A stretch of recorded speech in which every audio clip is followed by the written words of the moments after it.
There is a particular kind of silence that only arrives after midnight, not the silence of emptiness, not the silence of peace, but the silence that settles over the world when everyone else has closed their eyes and you are still here, still thinking, still awake, with something unresolved turning slowly in your chest. You know this silence. You have lived inside it more times than you can count. The house is quiet. The city is distant. And yet your mind is not quiet at all. Your mind is full of the things you do not say out loud, the questions you do not ask anyone, the memories that arrive without permission and stay longer than they are welcome. This is not a new experience for you. It has been happening for years, maybe decades. The older you get, the louder midnight becomes. Friedrich Nietzsche understood this, not as a philosopher's abstraction, not as a clinical observation from a library. He understood it because he lived it, completely, painfully, without relief. Nietzsche was a man who rarely slept well, a man whose body and mind refused to cooperate, a man who thought so deeply and so relentlessly that rest became something he had to earn through exhaustion rather than find through ease. And what he discovered in those sleepless hours, in the long, dark, unguarded territory of late night, is what we are going to explore together tonight. You are here because your mind does not stop. You are here because thinking is not something you can simply switch off when the world decides it is time to sleep. You are here because you are the kind of person who carries things, ideas, wounds, regrets, questions that other people do not seem to notice they are carrying. That is not a flaw. Nietzsche would say it is a sign that you are alive to your own existence in a way that the comfortable and the careless simply are not. A sign that something in you refuses to settle for a surface-level relationship with your own life. Something in you insists on understanding, insists on feeling the full weight of things, insists on remaining honest with yourself even when honesty is uncomfortable. Most people are asleep right now. Not just physically, but in a deeper sense. They move through their days without questioning what they are doing or why. They accept what they are told to want. They perform the roles assigned to them. They do not stay awake at midnight turning things over. They do not lie in the dark, asking whether the life they are living is actually their own. You are not like that. And tonight, we are going to sit with that. We are going to move through the long, slow hours together, through Nietzsche's ideas, through the dark chambers of the night mind, through the questions that do not have clean answers, and somewhere in this journey, somewhere between thought and rest, between reflection and release, your mind is going to find its way towards sleep. Not forced, not hurried. Gradually, the way midnight always eventually softens into the deep, quiet hours before dawn. Nietzsche once wrote that one must have chaos in oneself to give birth to a dancing star. Tonight, we honor that chaos. We do not try to silence it, we do not fight it. We walk into it slowly, carefully, with the understanding that chaos, given enough time and enough honest attention, can transform itself into something like peace. So, settle in. Let your body find its stillness. You do not need to solve anything tonight. You do not need to arrive at a conclusion. You only need to listen. The night is long, and for once, there is no hurry. Let the silence hold you. Let the thinking slow. Let Nietzsche, that restless, brilliant, suffering man, be your companion in the dark. We begin now. Chapter 2, Nietzsche and the Solitary Mind. Friedrich Nietzsche spent most of his adult life alone. Not alone in the casual modern sense, not someone who simply prefers quiet evenings or cancels plans. He was alone in the deep, structural sense. Alone in his thinking, alone in his conclusions, alone in the particular way he saw the world, which was so different from the people around him that genuine understanding between them was almost impossible. He lived for long periods in Swiss mountain towns, in small, rented rooms, without wealth, without steady employment, without a family of his own. He suffered from crippling migraines that left him incapacitated for days. His eyes were so damaged that writing became painful. He dictated, he walked, he thought. And in that solitude, in that enforced quietness, he produced some of the most penetrating psychological observations in the history of human thought. There is a question worth sitting with tonight. What is the relationship between solitude and depth? Nietzsche had a clear answer. He believed that the most serious thinking, the kind of thinking that actually changes a person, that reaches beneath the surface of ideas into the roots of one's assumptions and values, cannot happen in the presence of others. Not because people are distracting, though they often are, but because in company we perform. We present a version of ourselves. We speak in the language others understand. We soften our conclusions. We round off the sharp edges of what we actually think in order to be acceptable, agreeable, tolerable. Alone, at night, that performance stops. What remains when the performance stops is something raw and honest.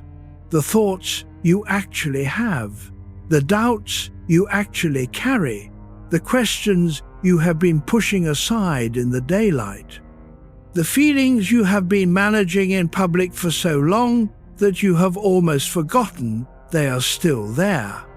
Nietzsche called this the inner life, and he believed that most people never truly encounter their own inner life because they are afraid of what they might find there, or because the busyness of daily existence never gives the inner life room enough to speak. You are encountering yours right now. At this hour, with the world quieted around you, whatever is living inside you has a chance to surface. The worry that has been sitting beneath your productivity all week, the grief you managed at the funeral and then set aside, the ambition that woke up in your chest when you were young and has never quite gone away, even though the years have not honored it the way you hoped. These things are not problems to be solved tonight. They are parts of you that deserve acknowledgement. Parts that Nietzsche would say are more truthful than anything you said in conversation today. Nietzsche was suspicious of cheerfulness. He was suspicious of people who seemed always content, always settled, always at ease. He felt that a life without struggle, without inner conflict, without the particular discomfort of someone who is genuinely trying to understand their existence, that such a life was shallow, not admirable, not something to aspire toward. He wrote about what he called the great health, a condition not of absence of pain, but of full engagement with life, including its darkness. The man who sleeps easily every night, who never stays awake with questions, who moves from day to day without friction, Nietzsche would not call him well, he would call him unaware. You, lying here tonight with your mind still moving, with whatever it is that has followed you from the day, you are not unwell, you are awake. And there is a difference. The solitary mind, Nietzsche knew, is the thinking mind. And the thinking mind, in all its difficulty, in all its refusal to let go, is the mind that is genuinely alive. Rest into that tonight, not with pride, but with acceptance. Your mind is doing what minds like yours do, and slowly, with time, and with the night's companionship, it will do less and less of it. For now, we are only beginning. Chapter 3. Why night thinking gets deeper. There is a reason your thoughts feel different at night. It is not imagination. It is not simply fatigue warping your perception.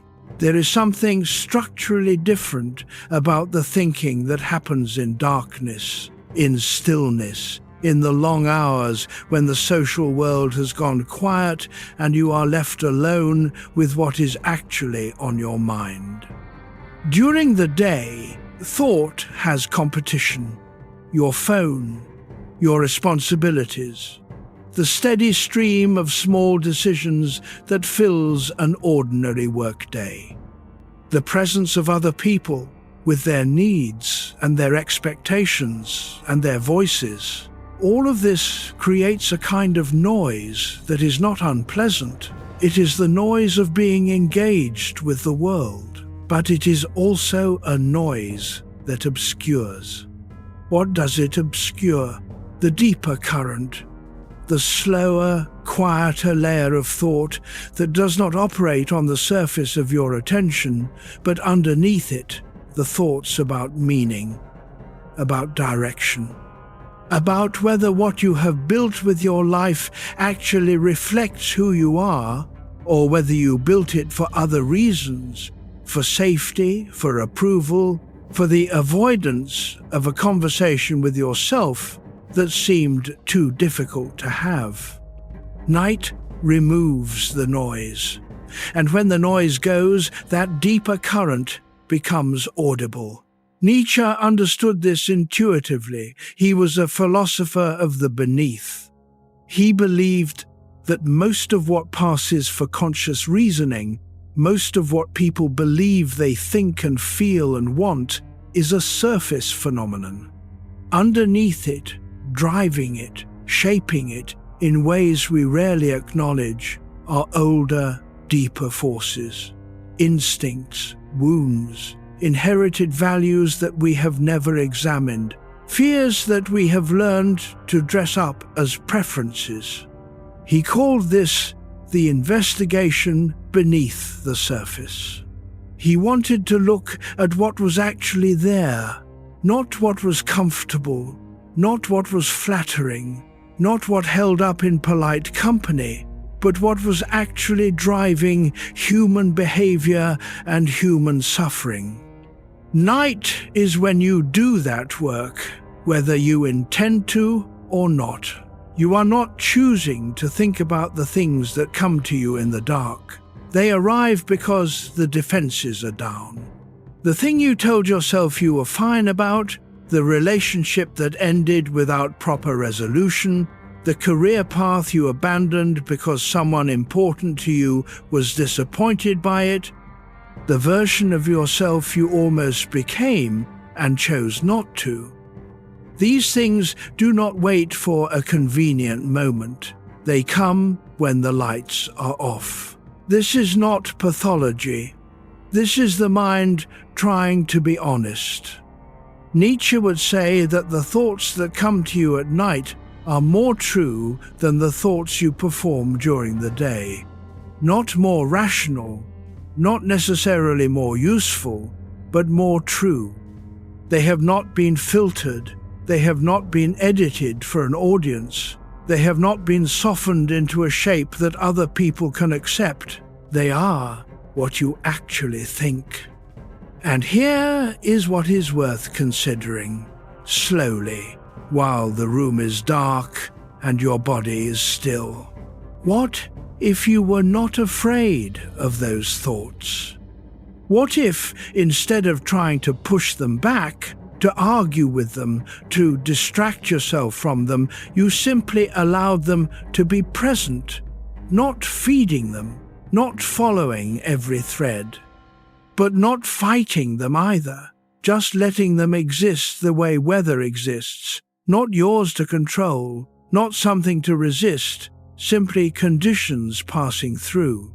Nietzsche believed that the capacity to sit with difficulty, to allow darkness to be present without immediately seeking escape from it, was one of the markers of genuine strength, not the absence of dark thoughts, not the performance of peace, but the willingness to remain in the presence of one's own inner life without flinching.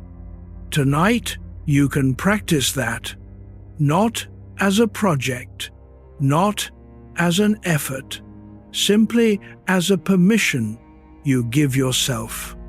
The night is deep. Your thoughts are deep. They do not need to resolve tonight. They only need to be heard. And you are already doing that. Chapter 4. The Burden of Private Thought. There is a weight that comes with thinking that other people cannot see. Not the weight of secrecy, not the burden of hiding something wrong, but the weight of carrying a rich, complex, constantly active inner life in a world that rarely asks about it, a world that rewards efficiency, output, and the performance of having it together. A world that has very little language for the man who thinks too much and feels too much and cannot simply switch those things off when he walks into a room. You carry something that most people around you do not know is there. You carry questions about your own life that you have never spoken out loud. Doubts about paths taken and not taken.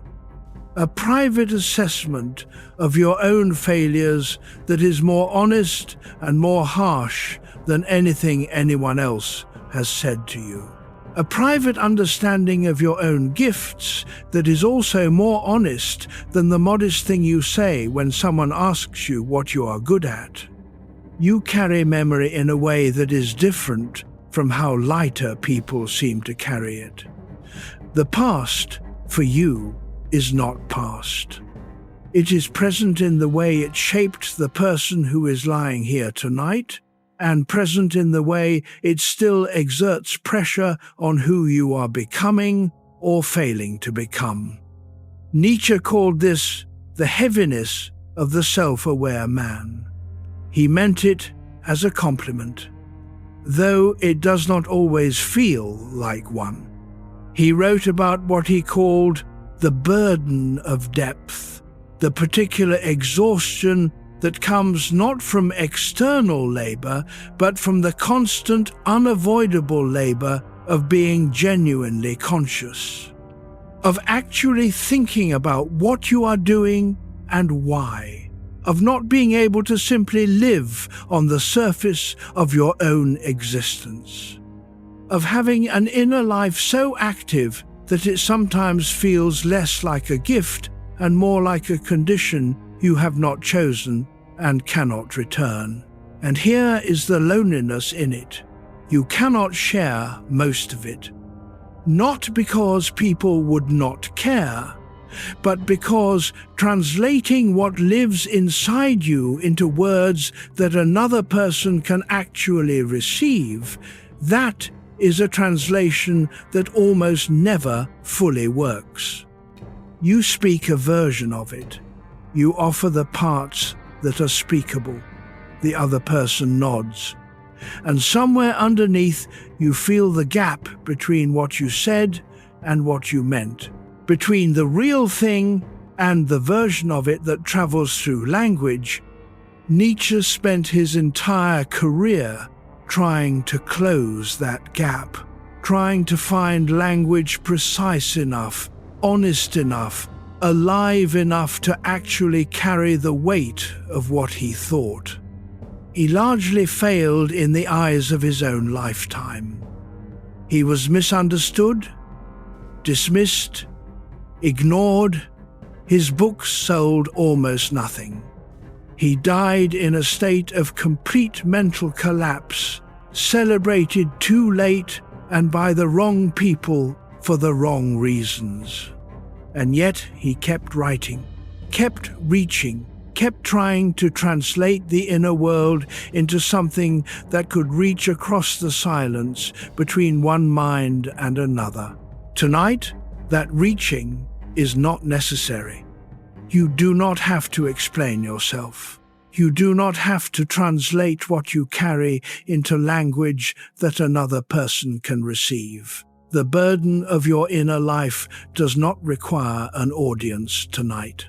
It only requires that you let it rest, not resolve, not disappear, not be fixed or reinterpreted or made into something lighter than it actually is. Just rest, the way a bag set down on a table rests, still heavy, still there, but not being carried for a while. Your private thoughts are your most honest ones. They deserve respect. They also deserve relief. And relief tonight looks like simply being here, breathing, letting the thoughts that come arrive and drift. Not following everyone, not solving everyone, letting them exist in the dark the way they always have, but this time without resistance. You are not fighting yourself tonight. You are keeping yourself company.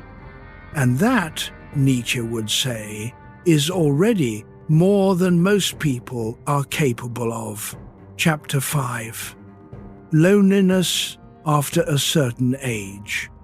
There is a kind of loneliness that arrives after a certain age that is completely different from the loneliness of youth. The loneliness of youth is loud, it is urgent. It feels like an emergency, like something that must be fixed immediately, through connection, through love, through belonging to something larger than yourself. The young person who is lonely is in pain, and the pain announces itself. It drives them outward, into action, into search. The loneliness that comes later is quieter. It does not announce itself. It sits in the room without drawing attention to itself. It is present at dinners with people you have known for years. It is present in long marriages that have grown honest. It is present at the end of good days. It does not mean that your relationships have failed. It does not mean that you are unloved. It means that there is a version of you that no one else has full access to, that the innermost room of yourself is a room you are always in alone. Nietzsche understood this kind of loneliness with unusual precision. He wrote about what he called the higher man's solitude, the condition of someone who has thought deeply enough, lived honestly enough, to have arrived at a place inside themselves that the people around them simply have not reached. Not because he was superior to them, but because the path he had taken through suffering and questioning and relentless self-examination had brought him to a place that could not be shared, because it could only be arrived at through one's own particular experience. You do not need to have read a single philosophy book to know this feeling. You know it when you are at a party, and the conversation is warm and easy and entirely without substance, and you smile and contribute and feel, underneath all of it, completely alone. You know it when someone you love gives you advice that is genuinely kind and entirely misses the point of what you are actually struggling with, not because they are not trying, but because what you are struggling with lives in a place they have not been. You know it when you sit in a room full of people and realize that the version of you they are seeing is accurate but incomplete. That the full version, the one that thinks at midnight, that carries these questions, that has this relationship with your own life that you have never been able to fully articulate, is present but invisible. After a certain age, you stop expecting that to change. That is not resignation. It is something more nuanced than resignation. It is a kind of acceptance that arrives when you have tried enough times to be fully known and have discovered that full knowing is not something human relationships can deliver. That the gap between one person's inner life and another's is genuinely unbridgeable in certain places, and that this is not a failure of you or of them or of connection itself. It is simply the structure of being a separate self. Nietzsche found a strange comfort in this. He called his solitude his home. He said that one must learn to live in it well, to furnish it with thought and beauty and honest self-knowledge, rather than spending one's life pressing against its walls trying to escape it. To live well in solitude is not the same as being alone. It is having a relationship with your own inner life that is rich enough, honest enough, attentive enough, that the absence of external witness does not feel like loss. Tonight, in the silence of this room, you are in that solitude, and it is not empty. It is full of everything you have lived, everything you have thought, everything you have survived, full of the particular texture of your own history, full of questions that matter, even if no one else is asking them with you. You are not lonely in the way that requires rescue. You are alone in the way that all thinking people eventually are. And in that aloneness, there is something almost like peace. Chapter 6. Why older men stop explaining. At some point, you stopped trying to explain yourself. Not because you gave up, not because you decided that understanding was impossible or that other people were not worth the effort, but because you made a discovery, slowly, over years of trying, the discovery that explaining yourself rarely produces the result you were hoping for. You would explain your reasoning. The other person would hear something else. You would explain what you meant by something. They would continue hearing what they had already decided you meant. You would try to describe the inner logic of a decision, the history behind a feeling, the particular way a thing had affected you, and in the end, you would finish speaking and see in their face that they had received approximately 40% of what you had sent. And eventually, after enough of these experiences, something changed.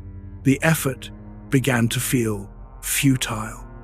The energy required to translate your inner life into language that could travel intact from your mind to another's began to exceed what you had available, and the explanations began to trail off.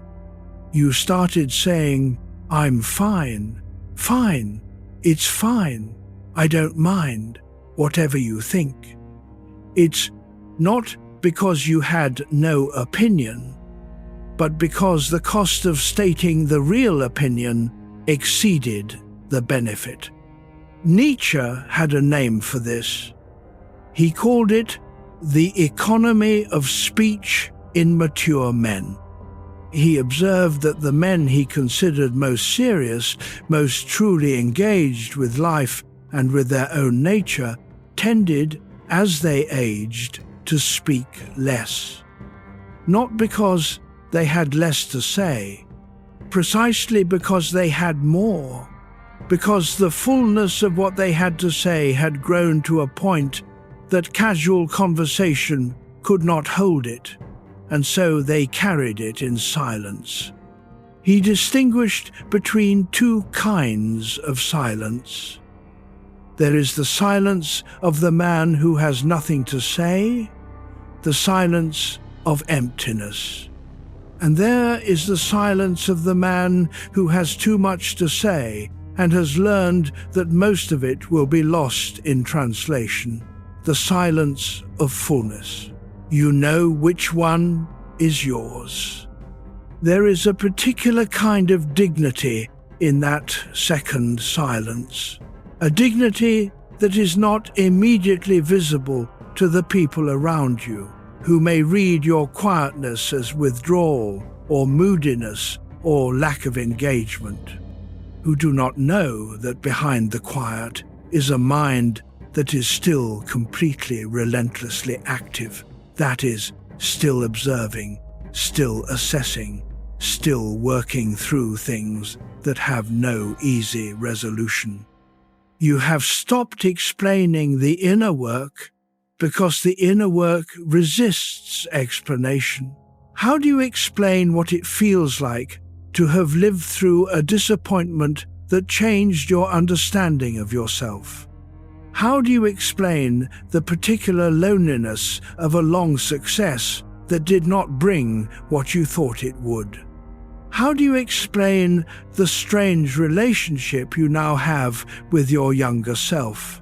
The simultaneous tenderness and frustration, the recognition and the distance. You cannot. Not in the time available. Not in the language of ordinary conversation, and so you carry it quietly. Nietzsche respected this.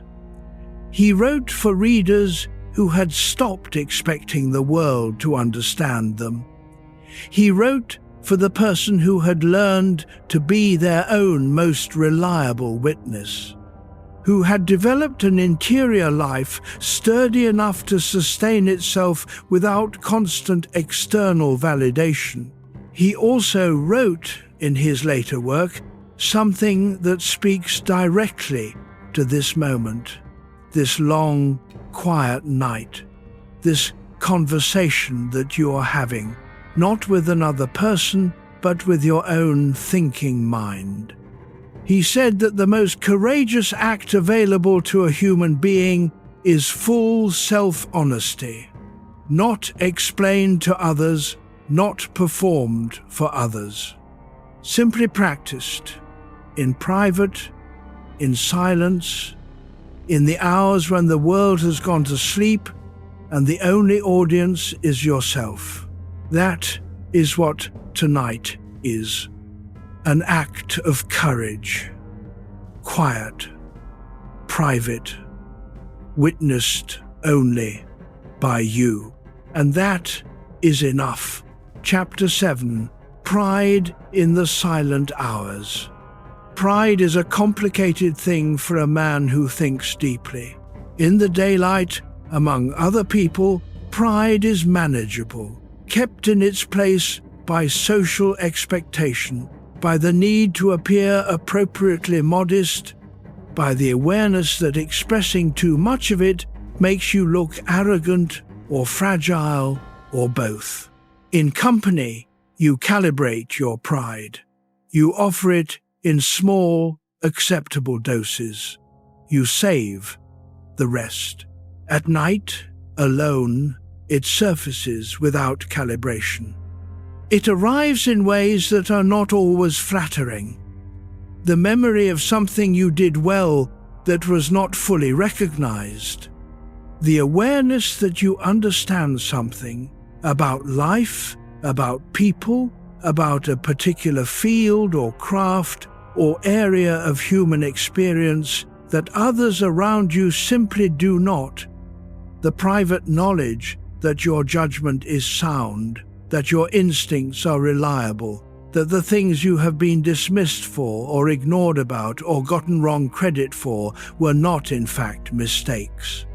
And alongside this, the awareness of failure, of places where your pride was not earned, where the gap between the person you believe yourself to be and the person you actually showed up as was large enough to notice, where you promised yourself something about who you would be and did not deliver. This is the territory of late-night pride. It is not simple, it is not comfortable. It is a conversation your mind has with itself about what you are worth, and worth is a question that never fully closes. Nietzsche was deeply interested in what he called noble pride. He distinguished it from vanity, which he found contemptible, the need for external recognition, the hunger for applause, the performance of greatness for an audience. Vanity, he thought, was the pride of the weak, the person who needed to be seen as great because they were uncertain of their own value. Noble pride was different. Noble pride was the private recognition of one's own standards, the internal experience of having met them or having failed to meet them and knowing honestly which was which. The man with noble pride does not need to tell you how accomplished he is. He knows the accounting is internal. The standard is his own, set against what he believes himself capable of at his best, not against what others have achieved, not against what society considers successful, but against the genuine measure of his own potential. This is both a more demanding standard and a more honest one. Tonight, in the dark, you are doing that accounting. You are reviewing the day, perhaps the year, perhaps a decade, asking, somewhere beneath the surface of your awareness, whether you are measuring up to the person you intended to be, whether the life you are living reflects the values you actually hold, whether the choices you have been made with integrity or with convenience. Nietzsche would say, do not look away from what you find. If the accounting reveals shortfall, do not comfort yourself with explanations that let you off the hook. The man who faces his own inadequacies honestly is already further along than the man who covers them with justification. And if the accounting reveals genuine accomplishment, the quiet, private recognition that you have in some area lived up to what you believe yourself capable of, then sit with that too. Let it be real. You do not have to diminish it to avoid the appearance of pride. You do not have to qualify it for an audience that is not here. You are alone. The accounting is yours. The verdict is yours. And pride, when it is honest, when it is calibrated to truth rather than to what we wish were true, is not a sin. It is a form of self-knowledge. Let yourself rest in that tonight. Whatever you have done that was good, it was good. Whatever falls short, there is still time. The night is not a tribunal. It is simply the hour when you are honest with yourself. And that honesty, however it arrives, is the beginning of something better. Chapter 8. Anxiety beneath composure. The most composed people are often carrying the most private anxiety. This is something you know, not from observation of others, though that too, you know it from the inside. You know what it feels like to be the calm one in the room, the one people bring their problems to, the one who is trusted to remain steady, the one who does not fall apart, while underneath that composure, something is quietly, continuously moving. Not panic, not crisis. Something more chronic than that. A low, steady hum of concern about the future, about whether what you are building will hold, about whether the choices you are making are the right ones, or only the reasonable ones, or only the ones you had the courage to make, about whether you are spending your time on the right things, about whether the version of you that the world sees is sustainable, or whether, at some unscheduled moment, the gap between the performance and the interior will become too wide. Nietzsche wrote about what he called the hidden trembling of the strong. He was not writing about weakness. He was writing about the particular anxiety that belongs to the person who takes their own life seriously. The anxiety of someone who knows enough about themselves, about the world, about the stakes of a human life, to feel genuinely uncertain. To feel that certainty, anywhere, at any level, would require a level of self-deception they are not willing to practice. The anxious man, in Nietzsche's view, is not the fearful one, he is the honest one. He is the one who has not numbed himself to the genuine difficulty of being alive and responsible and trying to do something meaningful with the time available. The man without anxiety, the man who sleeps easily every night without question, who does not lie awake with anything, is not necessarily stronger. He may simply have stopped caring with sufficient depth to generate fear. You care. That is what the anxiety is. You care about your work. You care about the people who depend on you. You care about whether you are living a life that, when examined, can be respected. You care about becoming, over time, more of the person you believe yourself capable of being. And because you care, there is always the question, am I doing enough? Doing the right things? Doing them well enough? Those questions at midnight have no clean answers. And here is something Nietzsche observed about anxiety that is worth sitting with tonight. Anxiety is not always a signal that something is wrong. Often it is a signal that something is important. The two, importance and anxiety, are related.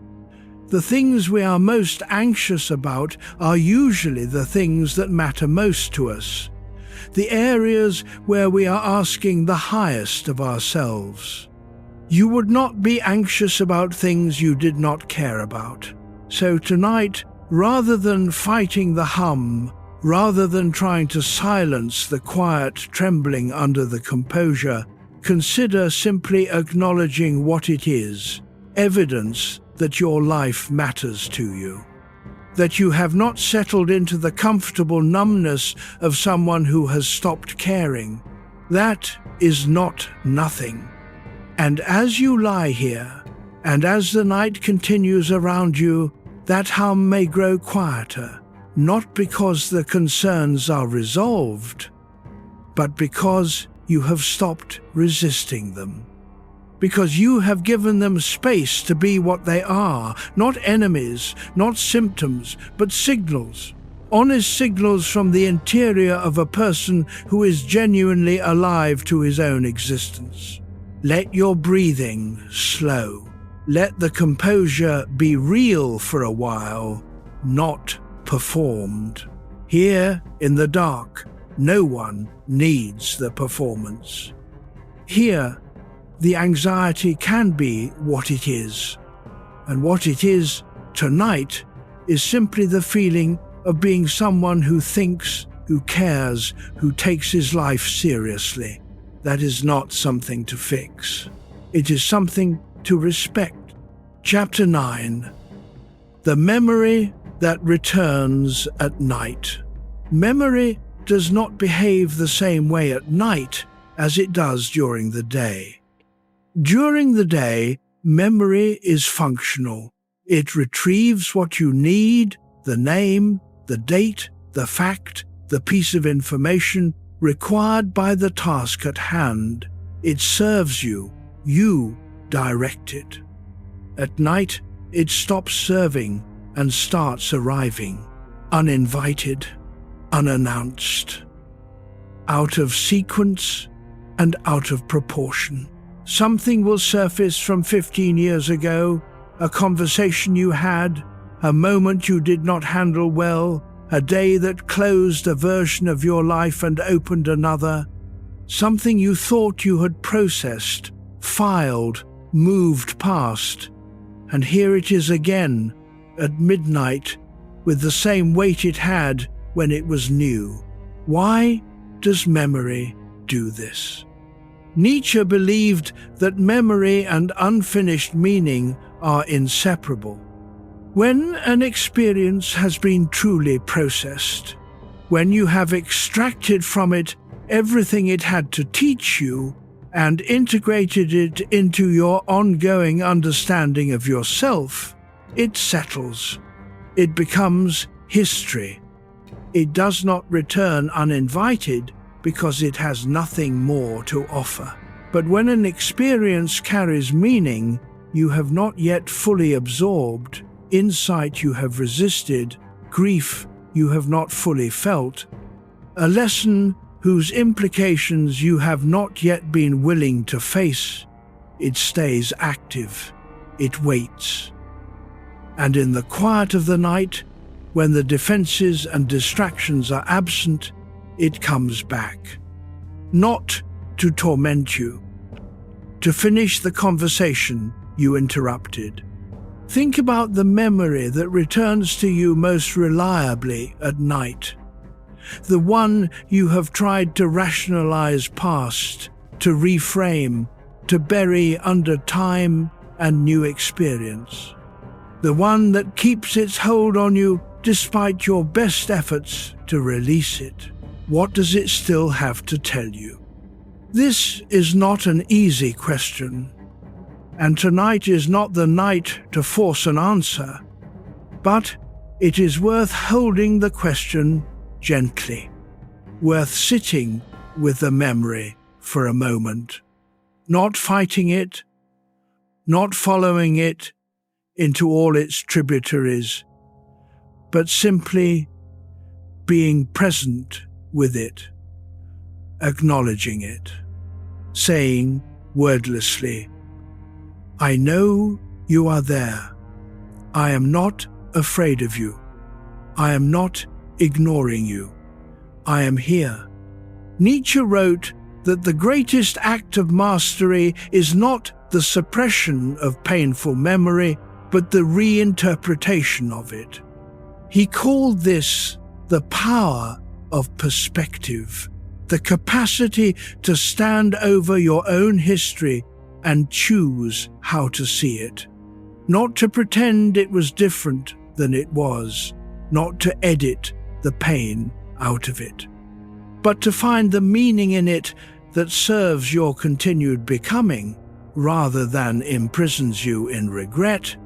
He described this as amor fati, love of fate, the decision, chosen, willed, practiced, to regard everything that has happened to you as necessary, as yours, as the exact raw material from which the self you actually are was formed. Not because everything that happened was good. It was not. Some of it was genuinely bad. Some of it was genuinely unfair. Some of it you could not have prevented, and some of it you could have and did not. But it happened. It is yours. It made you. And the question is not whether it should have happened differently, but what you will make of the person it made. That is a question the returning memory is waiting for you to engage with. Not tonight. Tonight is for rest. But the memory comes back because part of you knows there is still something there, something not yet settled, something asking for your full, honest attention. You can give it that in time. For now, let it be present without demanding an answer. Let it exist in the room the way the night exists in the room, surrounding you, not threatening, simply here and breathe. And let the breathing be enough. Chapter 10, Overthinking and the Wound of Time. You have been told at some point that you overthink. Perhaps by someone who loves you and was genuinely trying to help, who saw you in distress and wanted to offer the fastest route out of it. Perhaps by someone who found your internal complexity exhausting. Perhaps by your own inner voice, in a moment of frustration with yourself, when you were lying exactly where you are lying now, thoughts cycling through the same loops for the third time in an hour. And there is something true in it. There is such a thing as rumination that produces nothing useful. There is a kind of circular thinking that does not discover anything new, but only restates the same pain in slightly different arrangements. There is an obsessive quality that some late-night thinking takes on, picking at the same wound without any intention of healing it, only of feeling it again. But Nietzsche made a distinction that very few people make between thinking that is repetitive and thinking that is deep. Repetitive thinking is not the same as deep thinking. Repetitive thinking circles. It returns to the same point again and again without dissent. It knows the surface of the wound intimately, but does not go below it. It is, in his terms, the thinking of someone who is avoiding something rather than engaging with it. The loops are comfortable in their way. They are known territory, and the mind prefers known territory to the uncertainty of genuine dissent. Deep thinking goes downward. It follows a thought past the point where it becomes uncomfortable. It asks questions that do not have flattering answers. It goes below the rationalization, below the preferred narrative, below the self-protecting story, into the actual thing. Deep thinking often feels like overthinking to people who are not doing it, because it takes longer, because it is less productive looking, because it circles in ways that are hard to explain. But it is not the same. The wound of time, the particular ache that comes from living long enough to have a real past. A past with real losses and real failures and real moments when you were not who you intended to be. That wound does not respond to quick thinking. It responds to deep thinking, to the patient, honest, unhurried attention that you give it at midnight. Not every midnight, not all night, every night, but in the long hours of genuine introspection, something happens, slowly, gradually, without announcement. The meaning of your past begins to shift. Not because the facts change. The facts do not change. But the framework in which you hold the facts, the story you tell about what happened and what it means about you and what it requires of your future, that is not fixed. That is mutable. That changes when you look at it with sufficient honesty and sufficient patience. Nietzsche said, "When we are tired, we are attacked by ideas we conquered long ago."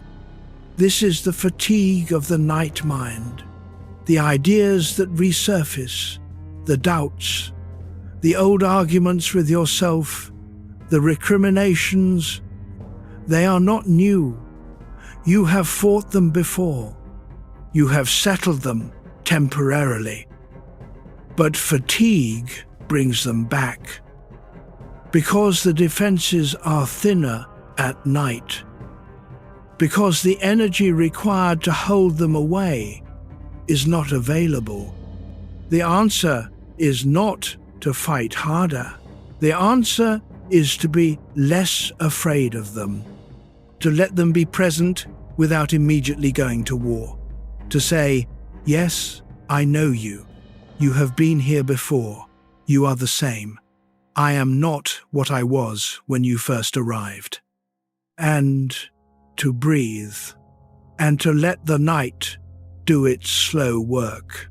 And to trust, not in resolution, not in arrival at certainty, but in the process itself.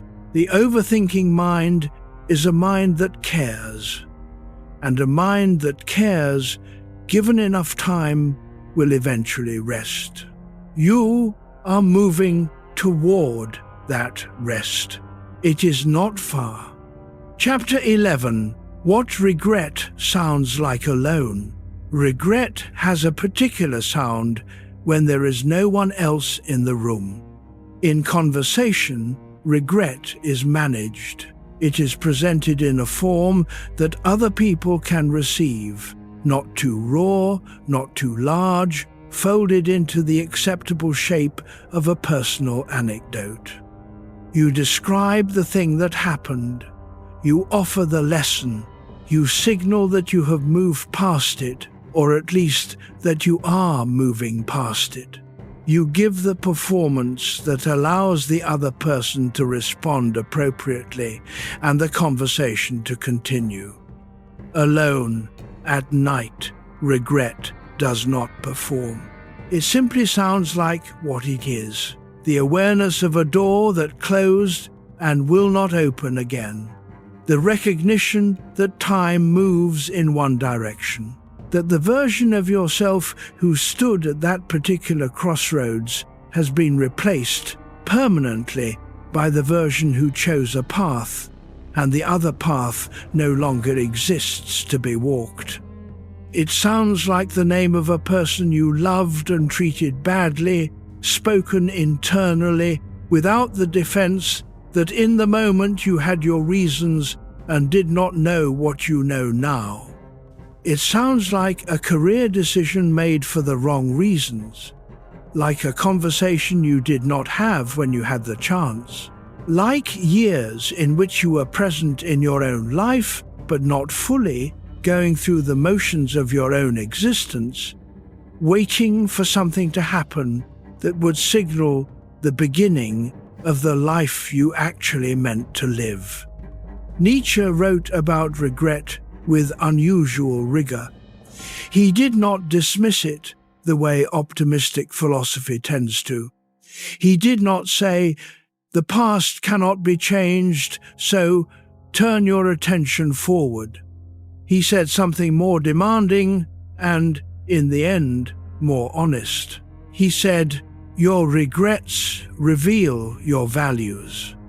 The things you regret tell you exactly what you believe a life should be. The paths you grieve not taking tell you the direction your deepest nature wanted to go. The relationships you wish you had tended better tell you the kind of person you believe yourself capable of being at your best." Regret, in this sense, is not punishment. It is information. It is the gap between who you were in a moment and who you knew, even then, you could have been. That gap is not comfortable, but it is honest. And honesty, Nietzsche said, is the first requirement of genuine self-knowledge. He also said this, and it is worth sitting with tonight. The greatest men are those who can transform suffering into meaning without lying about the suffering, not minimizing it, not pretending it was not suffering, not rushing to the silver lining as though the pain were a problem to be solved rather than an experience to be metabolized, but finding in the honest engagement with the regret something that serves the continuing life. What did you lose that revealed to you what mattered? What failure made you honest? What path not taken clarified eventually the nature of the path you are on? These are not questions to answer tonight. They are questions to let exist, to let drift through the mind without the pressure of resolution. And slowly, as the night continues, as the quiet deepens, as your body relaxes into the stillness of the bed and the dark and the hour, the regret begins to lose its urgency. It does not disappear. Genuine regret does not disappear, but its grip loosens slightly in the presence of honest attention, in the presence of a mind that is not trying to escape it, but simply to understand it. And understanding, even partial, even incomplete, is its own form of rest. Breathe. You have not wasted your life. You have lived it. And living it with all the choices and the errors and the things left undone is not the same as wasting it. The night knows this. Let it tell you. Chapter 12, Nietzsche on the strong spirit. What did Nietzsche mean by strength? Not physical strength, not the strength that lifts heavy things or endures physical pain, not even the strength that succeeds in the conventional sense, that accumulates money or power or social recognition. He meant something more interior, something almost invisible from the outside. He meant the capacity to bear truth without flinching, to look at yourself and at the world without the comfort of convenient illusions, to know what is hard about your situation and not seek refuge in distraction or self-deception, to carry the full weight of your own existence, its beauty and its difficulty, its meaning and its absence of neat meaning, without collapsing under it. This, for Nietzsche, was the mark of a strong spirit, not the absence of suffering, precisely the opposite, The willingness to suffer honestly, without translation, without the numbing that most people reach for when reality becomes too much. He wrote about what he called the will to power, a phrase that has been catastrophically misunderstood. It was not a political idea. It was not about domination over other people. It was about the inner drive toward self-overcoming, the force in a person that pushes against their own limitations, that refuses to accept the self of yesterday as the ceiling of what is possible, that keeps pressing inwardly against whatever is comfortable and settled and known. The strong spirit, in this sense, does not have an easy time of it. Precisely because it is strong, it refuses easy comfort. It cannot simply accept what it is given. It must evaluate. It must choose. It must take responsibility for its own values and its own becoming, rather than borrowing them from convention or fear. This is exhausting. You know this. The person who questions everything, who cannot simply accept the inherited answers about what life is for, who feels the inadequacy of the available meanings and cannot pretend otherwise, who lies awake at midnight because the questions are too real to simply let go. That person is not weak. They are doing the work of a strong spirit. Nietzsche believed that most people, what he called the herd, lived at the level of inherited values. They believed what they had been told to believe. They wanted what they had been told to want. They suffered when they departed from the expected path and felt comfort when they returned to it. They were, in his terms, not living their own lives. They were living lives that had been lived before them and handed down. The strong spirit cannot do this, not because it is arrogant, but because it is genuinely alive, because it has enough self-awareness to recognize the borrowed nature of inherited values and enough courage to begin the terrifying project of finding its own. This project never completes. That is perhaps the hardest thing about it. There is no arrival, no moment at which the questioning ends and the certainty begins. The strong spirit lives in permanent, productive uncertainty, committed to honest engagement with its own values, knowing that those values will continue to evolve as long as the person is alive and growing. This is not comfortable, but Nietzsche did not think comfort was the point. He thought the point was aliveness, full, honest, awake aliveness. Tonight, as you lie in the dark with whatever you are carrying, you are practicing exactly this. Not seeking comfort in false resolution, not pretending the questions are smaller than they are, but being here with them in honest company. That is strength. Not the strength that impresses anyone else, the strength that matters most, the strength you bring to your own inner life in the hours when no one is watching. Let that strength rest now. It has been working hard, and it will be here when morning comes. Chapter 13. The Mask Men Learn to Wear.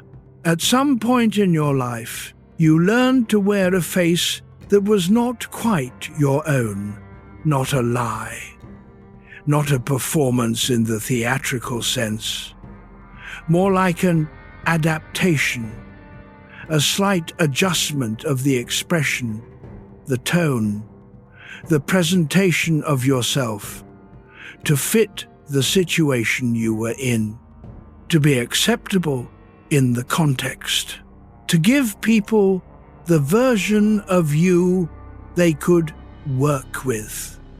This is not dishonesty, it is social intelligence. Every functional adult learns some version of it. You are different at work than you are alone, different with old friends than with new colleagues, different with your parents, if they are living, than you are with your peers. These are not separate selves. They are contextual expressions of the same self, adjusted for the demands of the moment. But Nietzsche was interested in something more than ordinary social code switching. He was interested in the mask that a serious, private, self-aware man builds over time, not to deceive others, but to survive in a world that cannot hold the fullness of what he actually is. He wrote about great men as mask-wearers by necessity, the man who thinks at a level or in a direction that his social world is not equipped to follow. He does not explain himself. He does not attempt the impossible translation. He puts on a face that the world can engage with and keeps the real work somewhere behind it. This is not always a tragedy. There is something dignified about it, something disciplined. The refusal to expose what is most interior to contexts that are not capable of honoring it. But there is also a cost. The cost is a particular kind of exhaustion. The exhaustion of maintenance, of keeping the face in place across a long day, of managing the presentation across multiple contexts, of being, for hours at a stretch, the version of yourself that other people need you to be. By midnight, that maintenance is genuinely tiring. Here, in the dark, the face can come off. There is no one to present yourself to, no role to play, no social intelligence required. The man you are behind all the careful adjustments, the one who lies awake thinking about things no one else around him seems to be thinking about, who carries questions that have no audience, who has a rich and difficult and unresolved interior life. That man is simply here. No performance, no mask, no translation. This is the rare experience, being exactly who you are, without the awareness of an audience.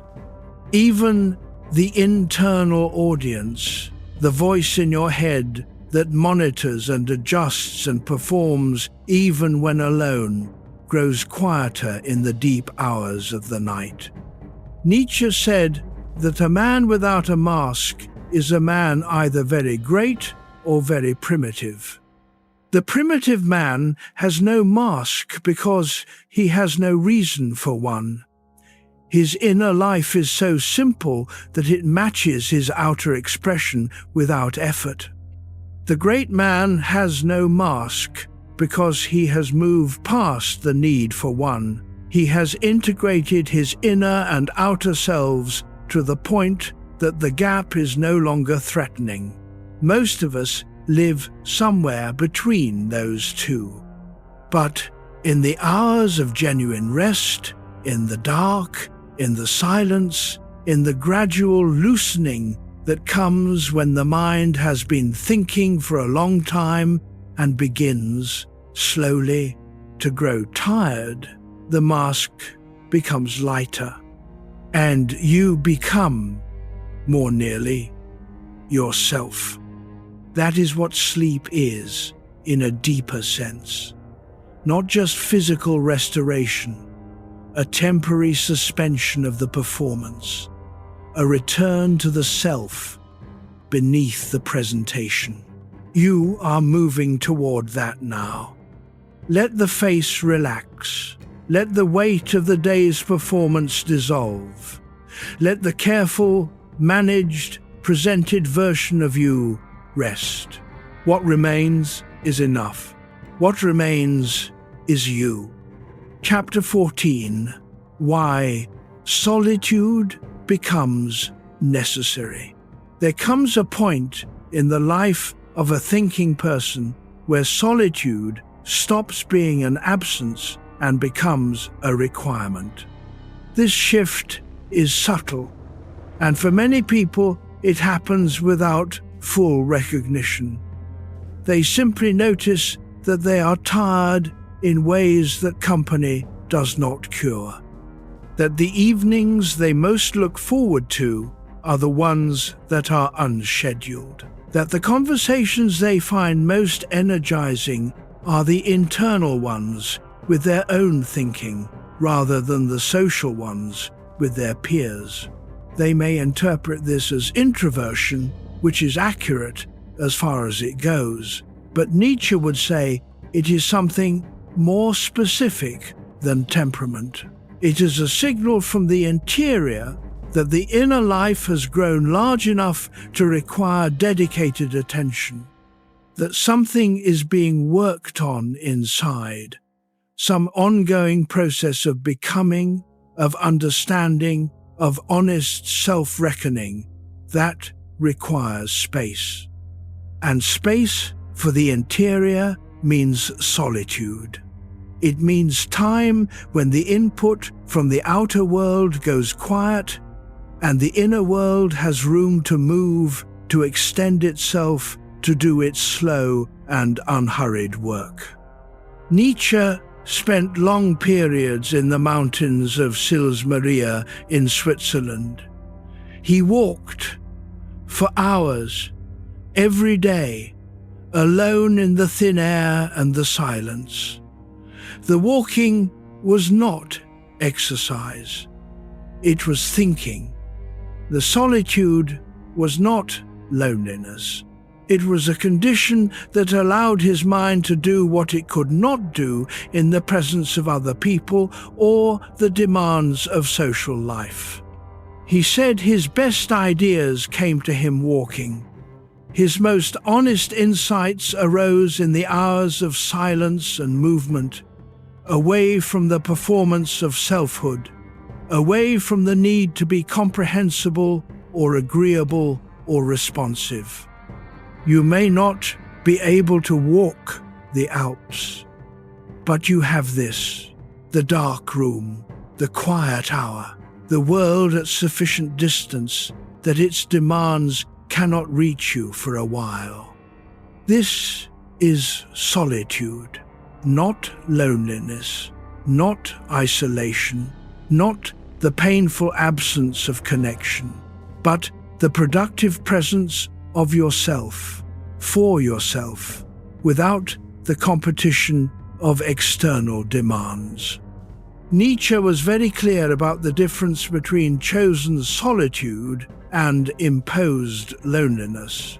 Imposed loneliness is the condition of someone who desires connection and cannot find it, a condition of deprivation.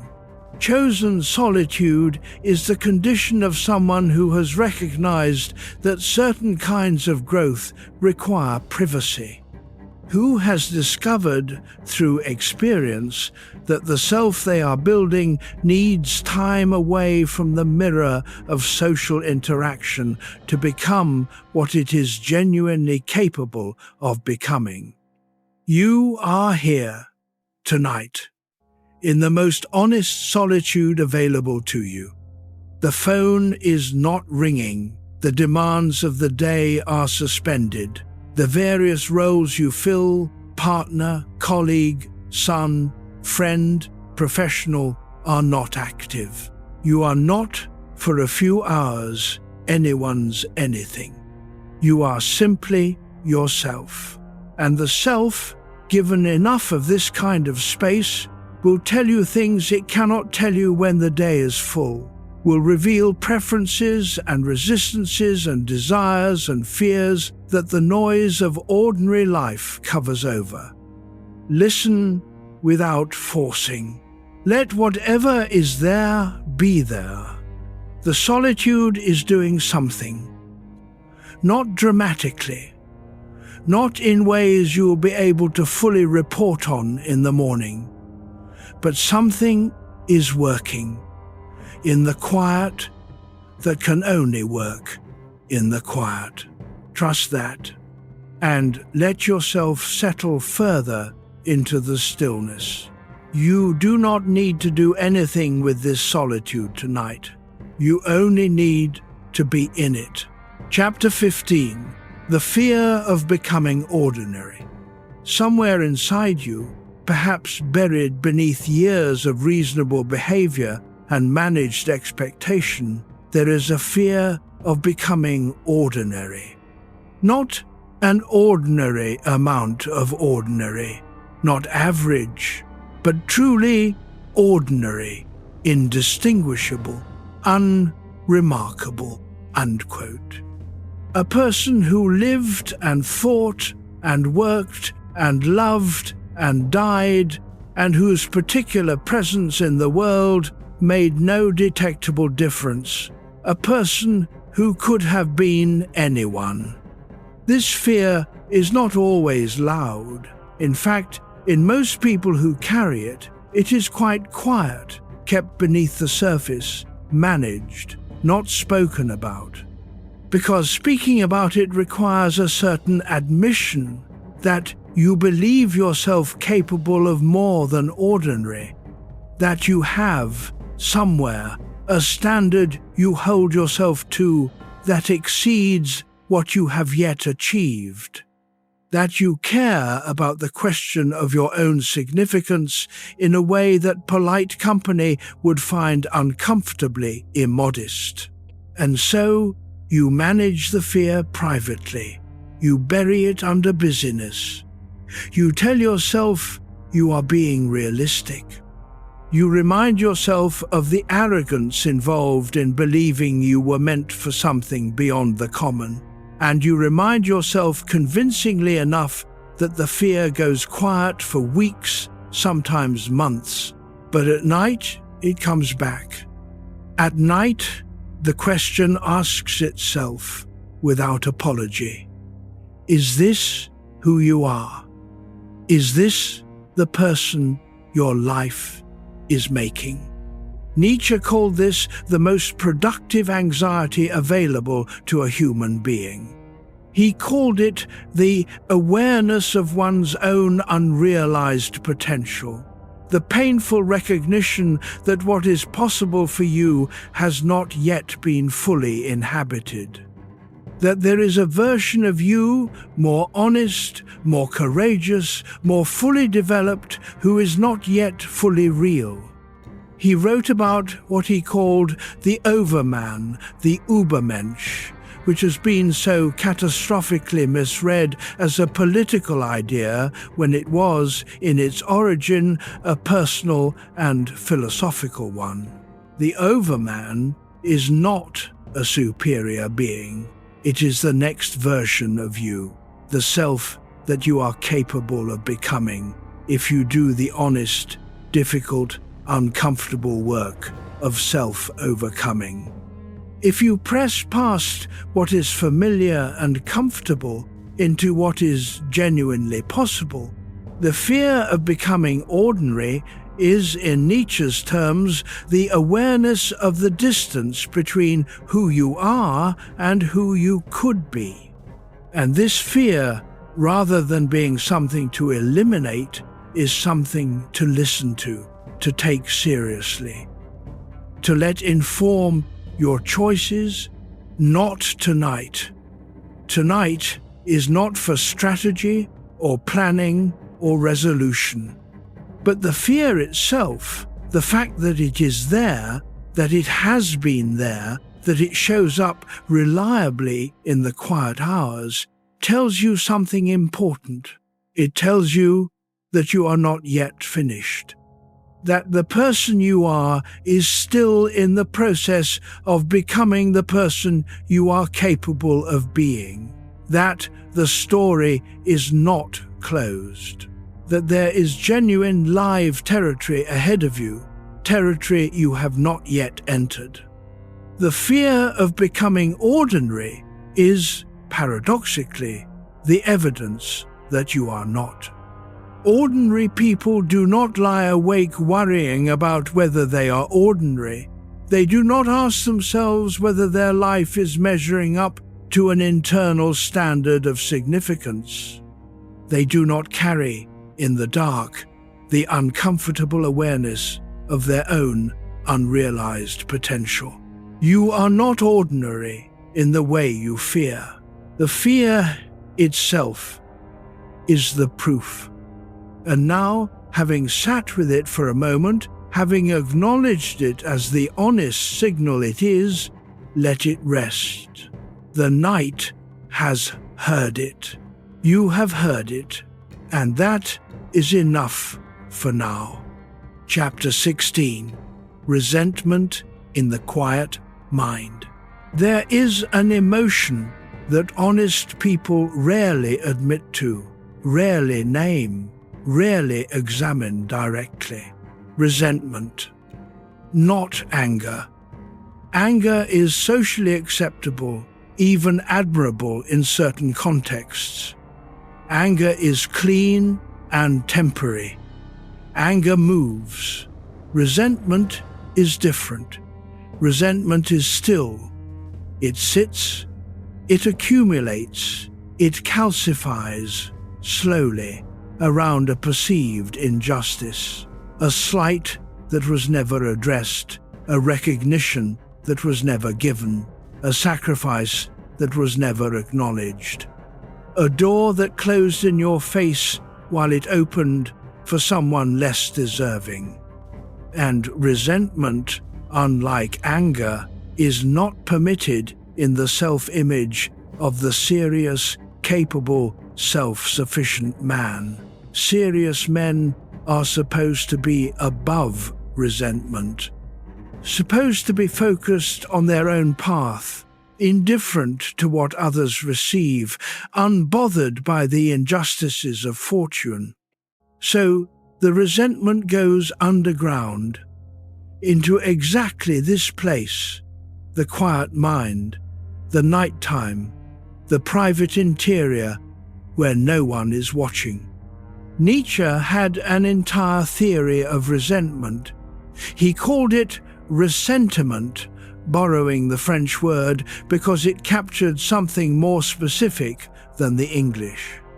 He defined it as the emotional condition that arises when someone who cannot act against the source of their perceived injury turns that frustrated energy inward and transforms it into a value system that condemns the person or force they resent. In simpler terms, when you cannot beat the person or circumstance that wronged you, you begin to tell yourself a story in which what they have is not actually worth wanting, in which your failure to achieve it is actually evidence of your superior character, in which losing in the right way for the right reasons is more noble than winning dishonestly. He found this corrosive, not because the grievance was always illegitimate. Often the injustice was real, but because the transformation of that grievance into a value system, the inversion that makes virtue out of powerlessness, was a kind of poison, a way of staying locked in relation to the injury rather than moving past it. He said, "The resentful person does not forget. That is what distinguishes them. The healthy person is capable of forgetting, of metabolizing an injury, extracting what is useful from it and releasing what remains. The resentful person cannot.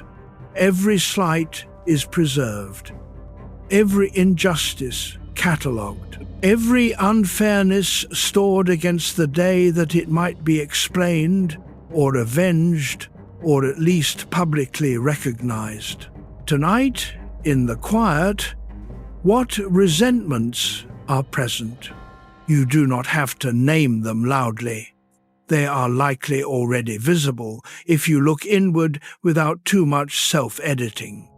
The person who got the recognition you deserved, the institution that treated you as less than you were, the relationship in which you gave more than you received, and the imbalance was never addressed.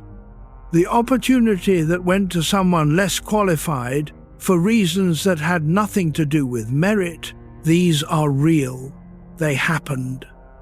The anger is legitimate. But Nietzsche asks, what are you doing with it? Is it fuel? Is it driving you toward something? Or is it weight? Is it the thing that keeps you tethered to a past that cannot be changed, rehearsing a case that will never be heard? You do not have to resolve this tonight, but you can perhaps set it down for a few hours. Not throw it away, not pretend it does not exist. Simply set it down the way you set down a heavy bag when you arrive home. Still yours. Still there, but not being carried. The night is better without the weight of resentment. Let it rest beside you rather than on you, and breathe into the space that leaves. Chapter 17, Old Ambitions That Never Died. There is something that happens to ambition as you get older that no one fully warns you about. The ambitions do not die.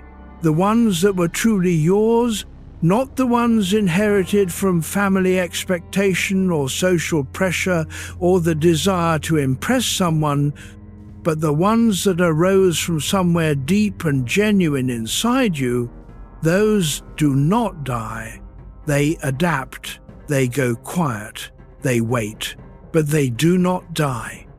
And in the quiet of the night, they surface, not dramatically, not as a sudden rekindling of passion, but as a low, persistent awareness, a sense of unfinished business, a recognition that something you wanted, something you believed yourself capable of, is still there, still possible, perhaps, or perhaps not possible in the form you originally imagined.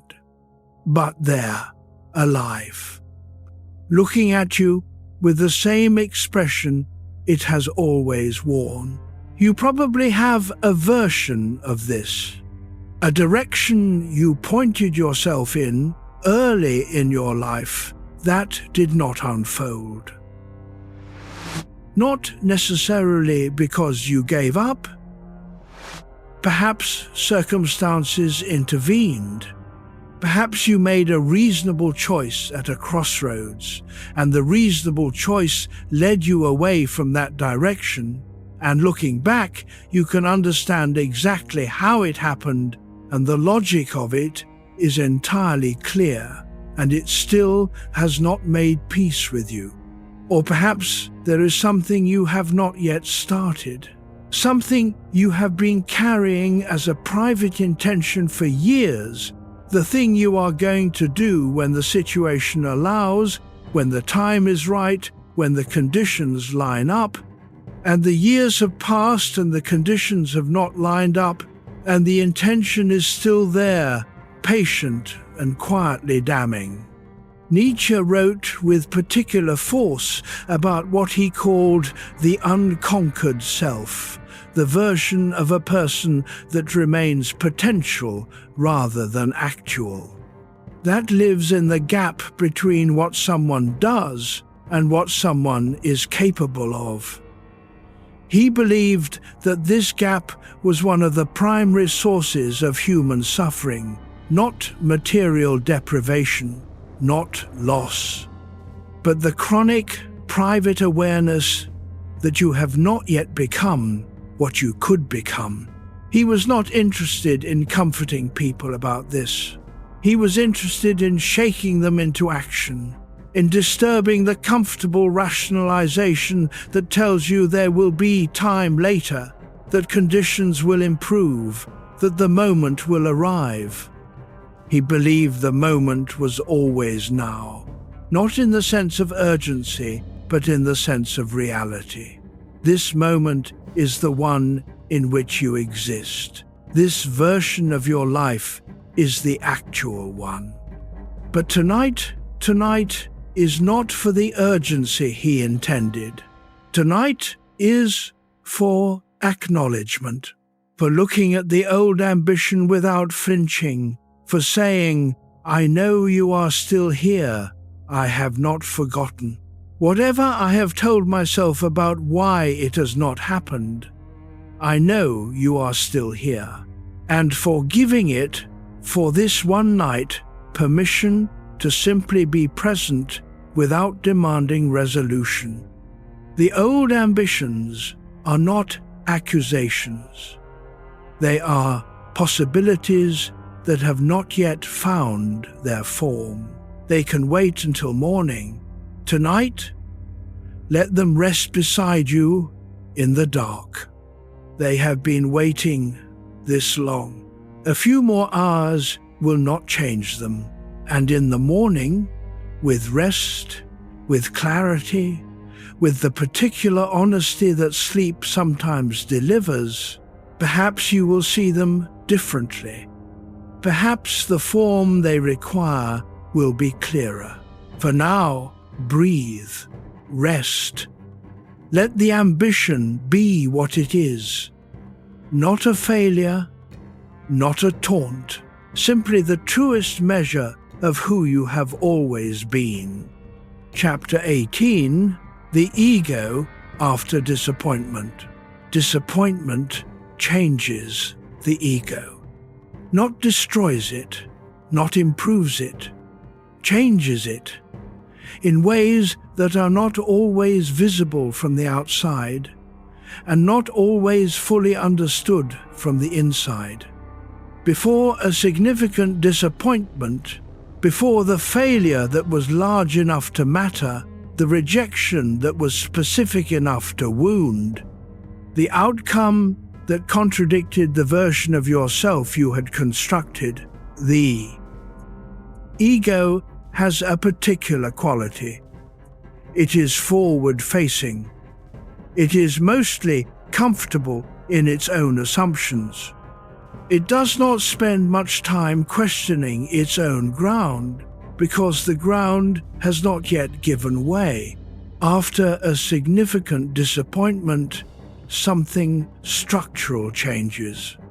The ego develops what might be called a second awareness, a background process that is always running, quietly, alongside whatever confidence is present in the foreground. A monitoring system, a kind of private, ongoing inspection of the self that was not there before the ground gave way. This second awareness is not always comfortable, but it is not always destructive either. At its best, it is the beginning of genuine humility, not the performed humility of someone who downplays themselves in company, but the actual, interior recognition that the self is not as solid or as reliable as it felt before the fall.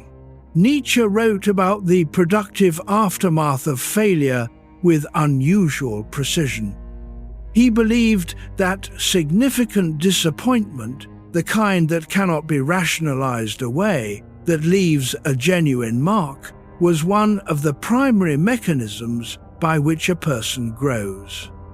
Not because suffering is inherently instructive, but because suffering of a certain kind strips away illusion, and illusion, however comfortable, is always an obstacle to genuine self-knowledge.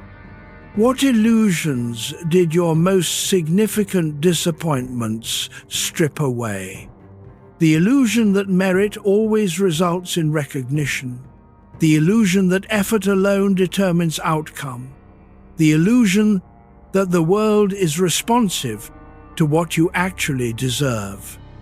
The illusion that the version of yourself you believed in was fully accurate. These are not comfortable discoveries, but they are honest ones, and honest ones ultimately serve you better than the comfortable alternatives. The ego after disappointment is a more realistic ego, more aware of its own limits, more accurate in its self-assessment, less brittle, paradoxically, because it has already broken and reconstituted. It knows it can. The ego that has never been tested is the one most vulnerable to collapse. The ego that has passed through genuine disappointment and recovered has a kind of knowledge of itself that is not available any other way. You have this knowledge. Whatever your particular failures have been, whatever the disappointments that have marked you, you have passed through them. You are here. The ego reconstituted itself, perhaps differently than it was before, perhaps in a form that is less assured, more guarded, more careful about its own certainty. But it is here. Nietzsche said, "That which does not kill me makes me stronger." This has been misused as a justification for suffering. But what he meant was more specific. The self that survives difficulty is not the same self that entered the difficulty. It is a more tested, more honest, more resilient self. One that knows from experience rather than from theory what it can endure. Your ego, after all its disappointments, knows things that your earlier ego did not. Let it rest in that knowledge tonight. Not in the disappointments themselves, not in the reliving of what went wrong, but in the recognition that the person lying here now is more than the person who entered those failures. More worn, perhaps, more careful, more quiet in certain ways, but more real, and real is always better. Chapter 19. Sleepless Thoughts of Self-Worth. The question of self-worth almost never announces itself directly. It does not say, "I am questioning your value tonight." It does not present itself as a philosophical inquiry. It arrives in costume, as irritability, as restlessness, as the particular edge of dissatisfaction that settles in when you lie down and the day's distractions go quiet. It arrives as the replay of a conversation in which you felt small, as the comparison that happens without your permission, the review of someone else's progress measured against your own, the inventory of what they have built and what you have built, and the arithmetic that does not come out in your favor, as the awareness somewhere beneath the surface of whatever you are nominally thinking about, that the question is still open, whether you are enough. Enough for what? Enough by whose standard? These are questions that Nietzsche asked with unusual force.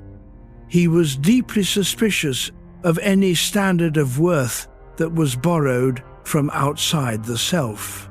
Any measure of value that came from society, from family, from religion, from the approval of others, any external metric against which you judged yourself, he viewed as a form of enslavement. Not because external measures were always wrong, but because the person who allows their sense of worth to be determined by external standards has given their sovereignty away, has placed the most fundamental question, am I valuable, am I enough, in the hands of conditions outside their control. The market's view of your work can change. The people whose approval you seek can withdraw it. The standards of achievement shift over time, and what counts as success in one decade does not count in the next. To locate your sense of self-worth in any of these is to build a house on sand. Nietzsche wanted the value to be internal, generated from within, based not on what you have received from outside, recognition, success, approval, but on the quality of your engagement with your own life, on the honesty of your self-examination, on the rigor of your standards, on the courage of your choices. He called this self-legislation, the act of making your own values rather than inheriting them, of being, in the deepest sense, the author of what you believe matters. This is a project that takes a lifetime. It is not completed in a night. But tonight, lying here in the dark, there is something simpler available. You can simply rest in the recognition that the standard you are judging yourself against tonight may not be your own. That the voice that questions your worth, that runs the comparison, that keeps the score, is often not your voice. It is a borrowed voice. The voice of a parent, a culture, a competitive environment, a version of success that someone else defined and you absorbed before you were old enough to evaluate it. Your actual worth, whatever it is not determined tonight. It is not determined by the sleepless accounting of a mind doing its late-night arithmetic. It is built slowly over years through the choices you make and the person you become through making them. And tonight, the only choice available to you is a simple one. Rest. Let the accounting stop. Let the question go unanswered for a few hours. The morning will have its own answer, and the night will have done its work. Breathe slowly. You are enough for this moment. And this moment is the only one that exists right now. Chapter 20. Why the past feels unfinished. The past feels unfinished because it is. Not in the sense that it can be changed, it cannot. Not in the sense that the events themselves remain incomplete. They ended, they closed, they became part of the permanent record of what has been. But in the sense that the work of metabolizing the past, of truly integrating it, of finding its meaning and carrying that meaning forward without its weight, is always ongoing, is always, at some level, incomplete. This is what makes the past feel still present, still alive, still able to surface at midnight with the same immediacy it had when it was happening. Something in you knows that the job is not yet done. Not the job of forgetting. Forgetting is not the goal. Forgetting would be loss, the erasure of experience that, however painful, shaped you into the person who is here right now. Forgetting would leave you less real, not more at peace. The job is understanding. The deep, patient, unglamorous work of extracting meaning from what has happened, of asking what it changed in you, what it revealed about you, what it required of you, and whether you have yet risen to that requirement. Of asking whether you have been honest with yourself about what you did and why, about what was done to you and how it affected you, about the person you were and the ways you have grown and the ways you have not. This work happens in the dark. It happens in solitude. It happens in the long, honest hours of the night. Nietzsche wrote about what he called the eternal recurrence, perhaps his most challenging idea. He asked, what if you had to live your life again exactly as you have lived it an infinite number of times?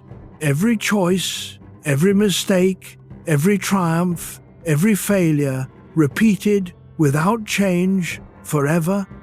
His point was not cosmological. He was not making a claim about how the universe actually works. He was making a demand of the self. Could you say yes?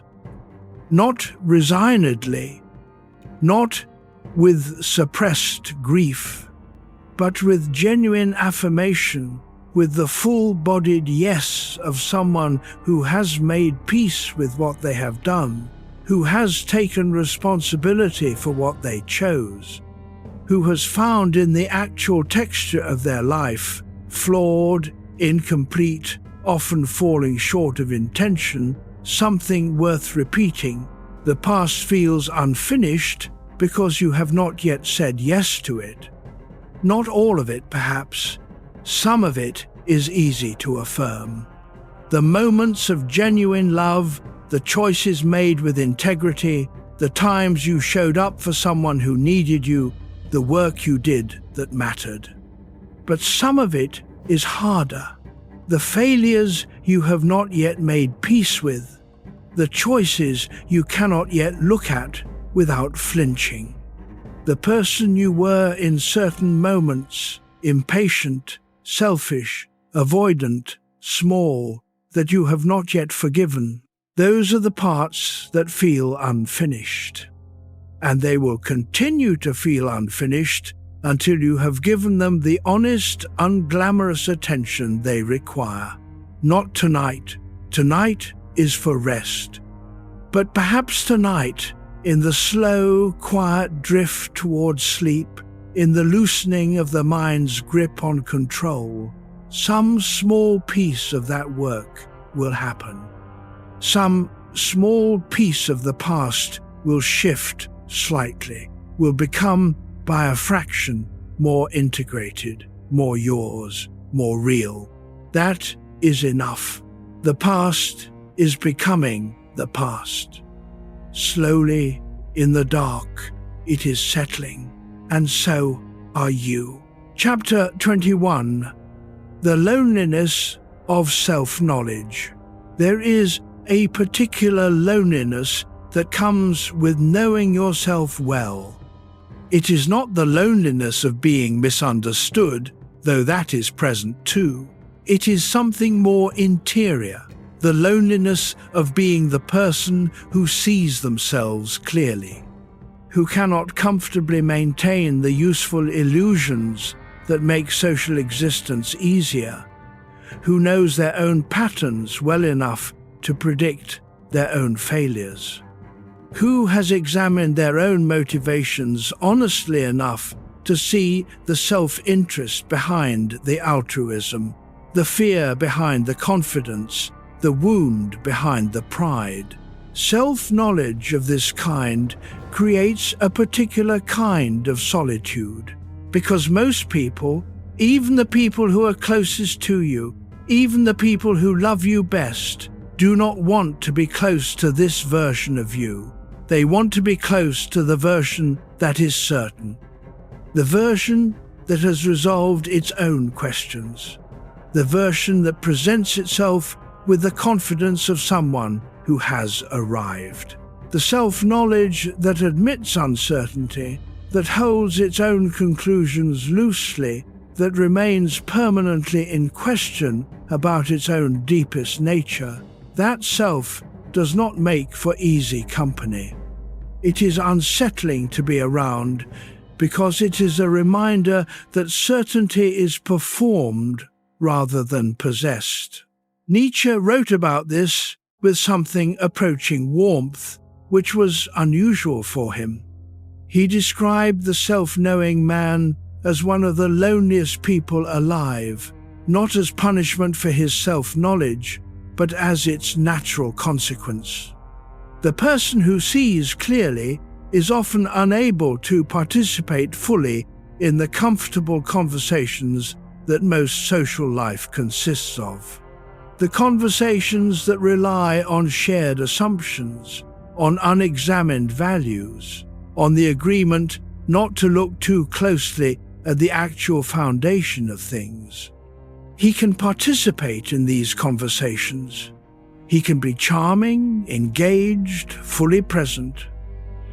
But some part of him is always watching, always aware of the gap between what is being said and what is actually true, always conscious of the performance of certainty that social life requires. And this awareness, while it is a form of freedom, the freedom that comes from not being governed by illusions you can see through, it is also a form of exile. You know this exile. You live in it. You can be in a room full of people and be aware with unusual precision of the exact distance between what they are saying and what they are actually feeling, between what the conversation presents as its purpose and what it is actually doing. You can read rooms in ways that other people cannot. And this reading, this constant involuntary clarity, is exhausting in exactly the way that any unasked-for precision is exhausting. You did not choose this clarity. It arrived through experience, through loss, through the hard education of paying attention. And having arrived, it does not go away. Nietzsche would say, do not try to make it go away. The price of losing the clarity would be the loss of yourself. The self-knowledge, for all its loneliness, is you. It is the most accurate version of you available. But tonight, the loneliness can be rested. The watching can stop for a while. There is nothing to read in the dark room, no room to interpret, no performance to witness. Only the quiet, only the breath. Only the gradual loosening of the mind that comes when there is truly nothing left to be vigilant about. You are safe here. The self-knowledge does not leave you. It is still there, still yours, still everything you have worked for through all the honest years of examining your own life. But tonight, it can rest. And so can you. Chapter 22. Mental clarity through harsh honesty. There is a particular quality of mind that arrives after long enough honesty. Not the comfortable honesty of admitting small errors. Not the palatable self-reflection that can be shared over coffee. But the deep, sustained, uncomfortable honesty that goes into the places you have been avoiding, the places where your self-image does not match your behavior, where your stated values do not match your choices, where the story you tell about yourself diverges from what you would see if you looked without the editing. After long enough of this kind of honesty, something changes. The mental noise quiets, not because the questions resolve, they do not, but because the energy that was going into the maintenance of self-deception becomes available for something else. The effort of keeping certain things unexamined, of keeping certain doors locked, certain memories at arm's length, certain conclusions from forming, that effort is enormous and mostly invisible. You do not notice how much it costs until it stops. When it stops, when the honesty goes all the way down and there is nothing left to hide from yourself, there is a strange, unexpected quiet. Nietzsche called this the clarity that follows courage. He believed that genuine mental clarity was not a natural state, readily available to anyone who sat quietly. It was an earned state, earned through the painful process of being honest about oneself at increasingly difficult levels. He believed that most people lived in a state of chronic, low-level dishonesty with themselves. Not malicious lying, but the ordinary, constant, almost automatic process of interpreting events and memories and motivations in whatever way was least threatening to the current self-image. The mental habits of self-protection that are so embedded in ordinary consciousness that they are almost invisible, the slightly different telling of a story that puts you in a better light, the convenient forgetting of the part where you were wrong, the reframing that turns cowardice into prudence. These are not dramatic, but they accumulate, and their accumulation creates a kind of chronic fog, a slight distance from reality. A habit of the mind that makes genuine clarity unavailable because the habit of protection is always operating. Harsh honesty dissolves the fog, not immediately, not without cost. The process is uncomfortable, and the period during which the defenses are coming down, but the clarity has not yet arrived, is genuinely disorienting. But on the other side, something approaches quiet. You may have had moments of this. Moments after a genuine reckoning with yourself, after you admitted something difficult, after you looked clearly at something you had been avoiding, when the mind became briefly, unusually calm, when the usual background noise of self-management went quiet and there was just the thing itself, seen clearly with no filter between you and it. That is the clarity Nietzsche meant. It is available to you. It requires only the courage to keep looking without looking away. Tonight, in the dark, the process is already happening.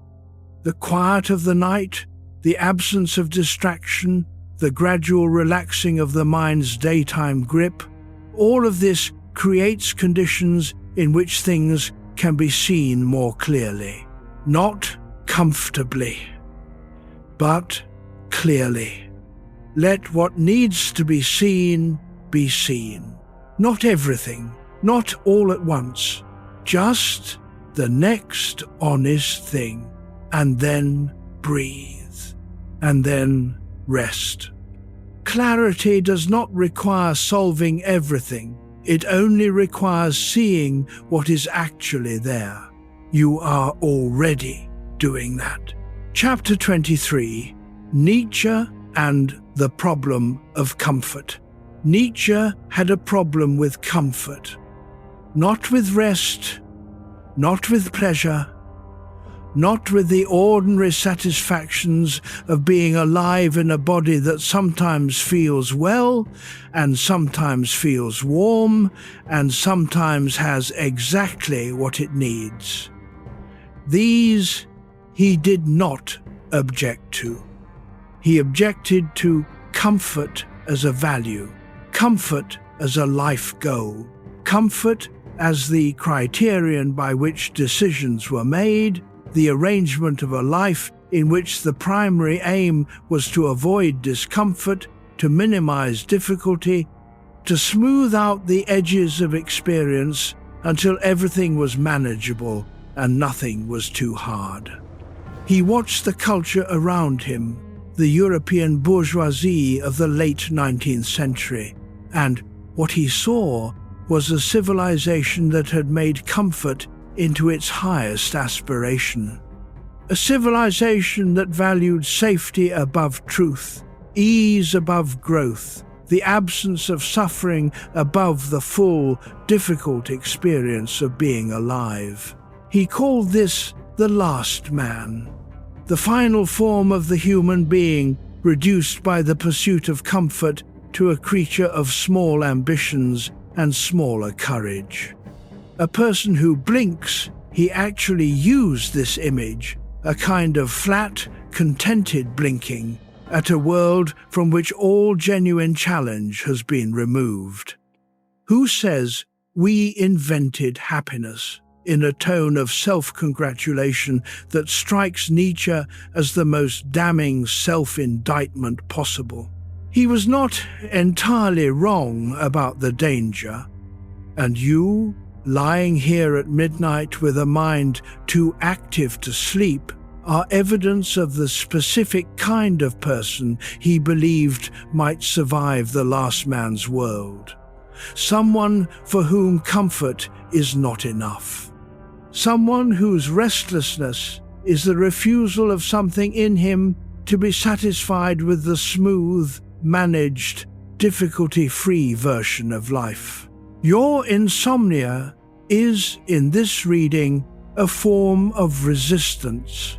Your unwillingness to simply stop thinking and drift into easy sleep is the sign of something in you that has not made its peace with the comfortable surface of things. That still finds the questions urgent.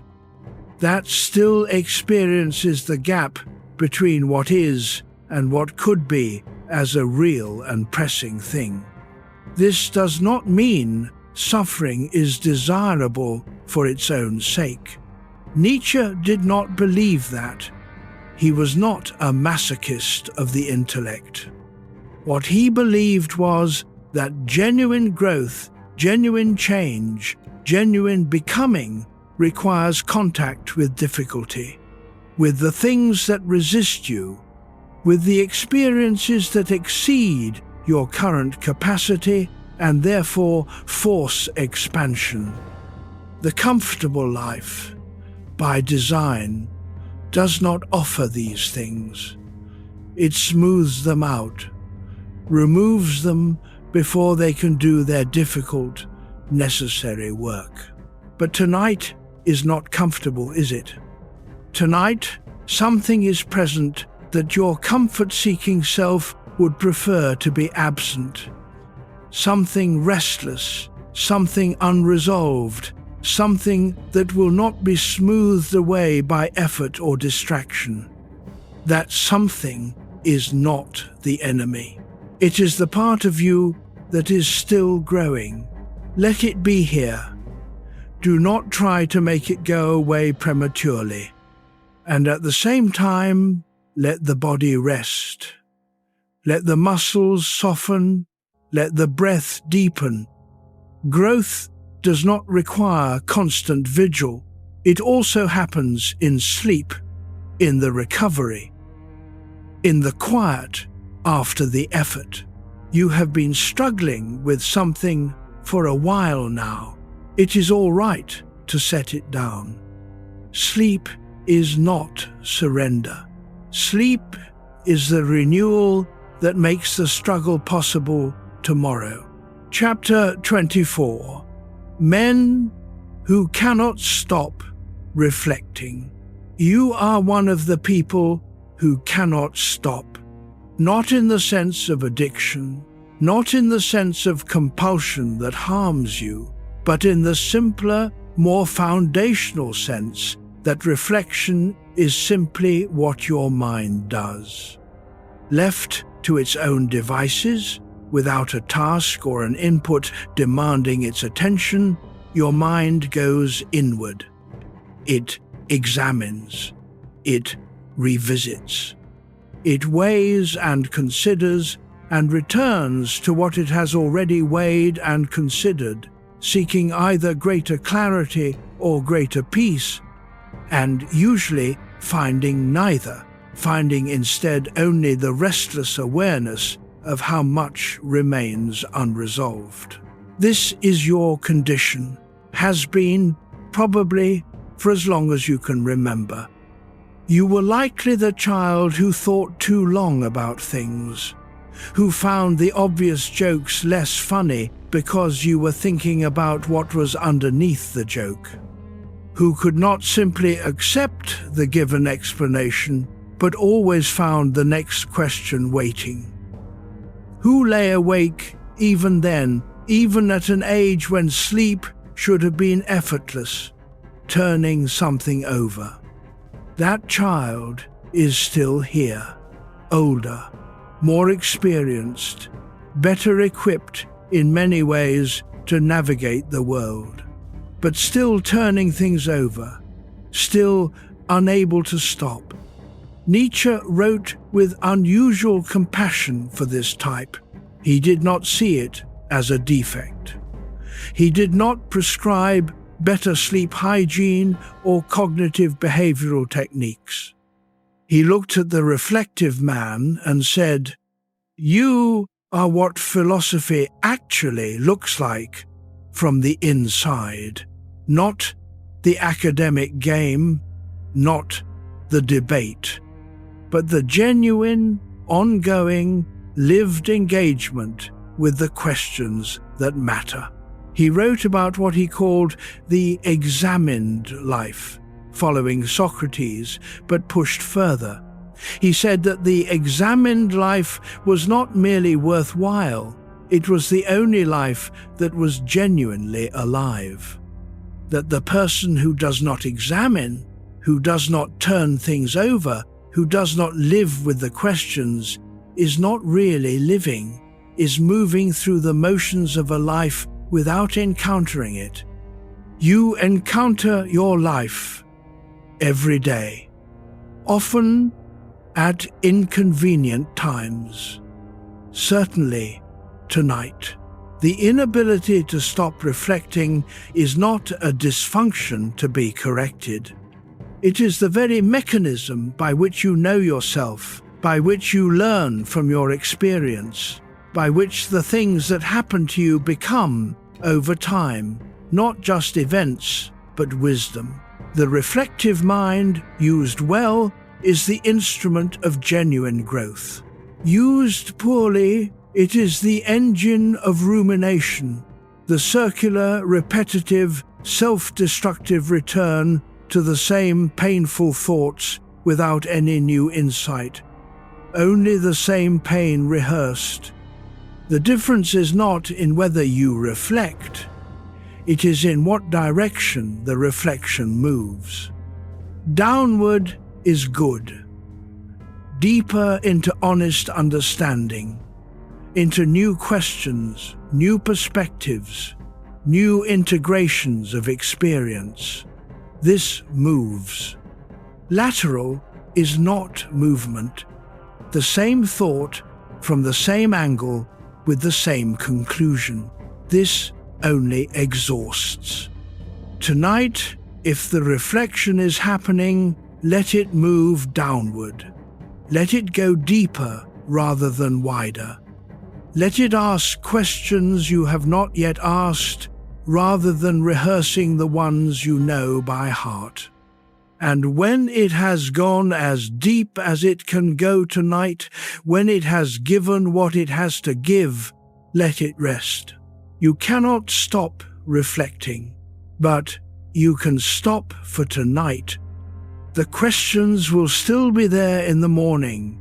They always are. And you will meet them again, rested, with a mind that has been given what it needs to think more clearly. For now, let the reflection slow. Let the pace of thought drop. Let the long pause between one thought and the next grow longer and longer, until the thoughts are very far apart, and the space between them is full of quiet. Chapter 25. The weight of unspoken feeling. There is a weight that accumulates in a life of feeling much and saying little. You have felt more than you have expressed. This is almost certainly true. The private grief that showed publicly as composure, the joy that you did not quite allow yourself to express because the moment did not feel safe enough, or because expressing it felt excessive, or because the person you wanted to express it to was not there. The love that you showed in action but could not put into words. The fear that you managed alone because bringing it to someone else would have required an explanation of its whole context, and the context was too long, and you were not sure the explanation would be received the way you needed it to be. And so it accumulated, not explosively, not in a way that anyone around you would necessarily notice, but steadily, quietly, over years of feeling things that did not find their way out. Nietzsche was interested in the psychology of the contained person, not as a clinical category, but as a philosophical type, the person whose interior exceeds their expression, whose inner life is richer and more turbulent than anything visible from outside. He believed this containment created both the possibility of depth and the risk of something he called spiritual congestion. The building up, over time, of feeling that has nowhere to go. That cannot be processed in relationship, because relationship would require the right words at the right moment with the right person, and those conditions align rarely. And cannot be processed alone, because the processing of deep feeling requires, at some point, the witness of another. So it sits, dense and still, in the chest typically, in the throat, in the particular heaviness of the body after a long day of feeling privately. You feel this. The weight is not dramatic tonight. It is simply present. The way background pressure is present, not as a specific pain, but as a condition. A thickness in the chest. A slight constriction around the breathing, the physical signature of the things that have not been said. Nietzsche wrote about what he called the necessity of expression, not necessarily in words, not necessarily to another person, but the necessity for the health of the inner life of finding some channel through which feeling can move, through which what is pent becomes released, through which the accumulation does not calcify into something harder and less accessible. Some people find this in physical exertion. The body discharges what language cannot contain. Some find it in creative work, in making something that carries the weight they cannot speak. Some find it in a handful of moments of genuine connection, spread across years, in which enough of the interior can be communicated to another human being that the pressure lessens. And some find it in exactly this, the long, honest night. The permission to feel what is present without the requirement to translate it. To let the weight be felt without fighting it, to breathe into it, to sit with it the way you sit with a fire, not trying to control it, only keeping company with it, letting its warmth and its light do what they do. Tonight, let the weight be felt. You do not have to know exactly what it is. You do not have to diagnose it or name it or explain it. It is simply the accumulated feeling of a life lived with more inside it than outside, and it is allowed. Breathe into it. Let the breath move through the places where it is dense, and feel it slowly. Begin to shift. Not disappear, but shift. The way things held too tightly begin to loosen. When the grip eases, you can ease your grip now. The night is holding everything. You do not have to. Chapter 26. Suffering without an audience.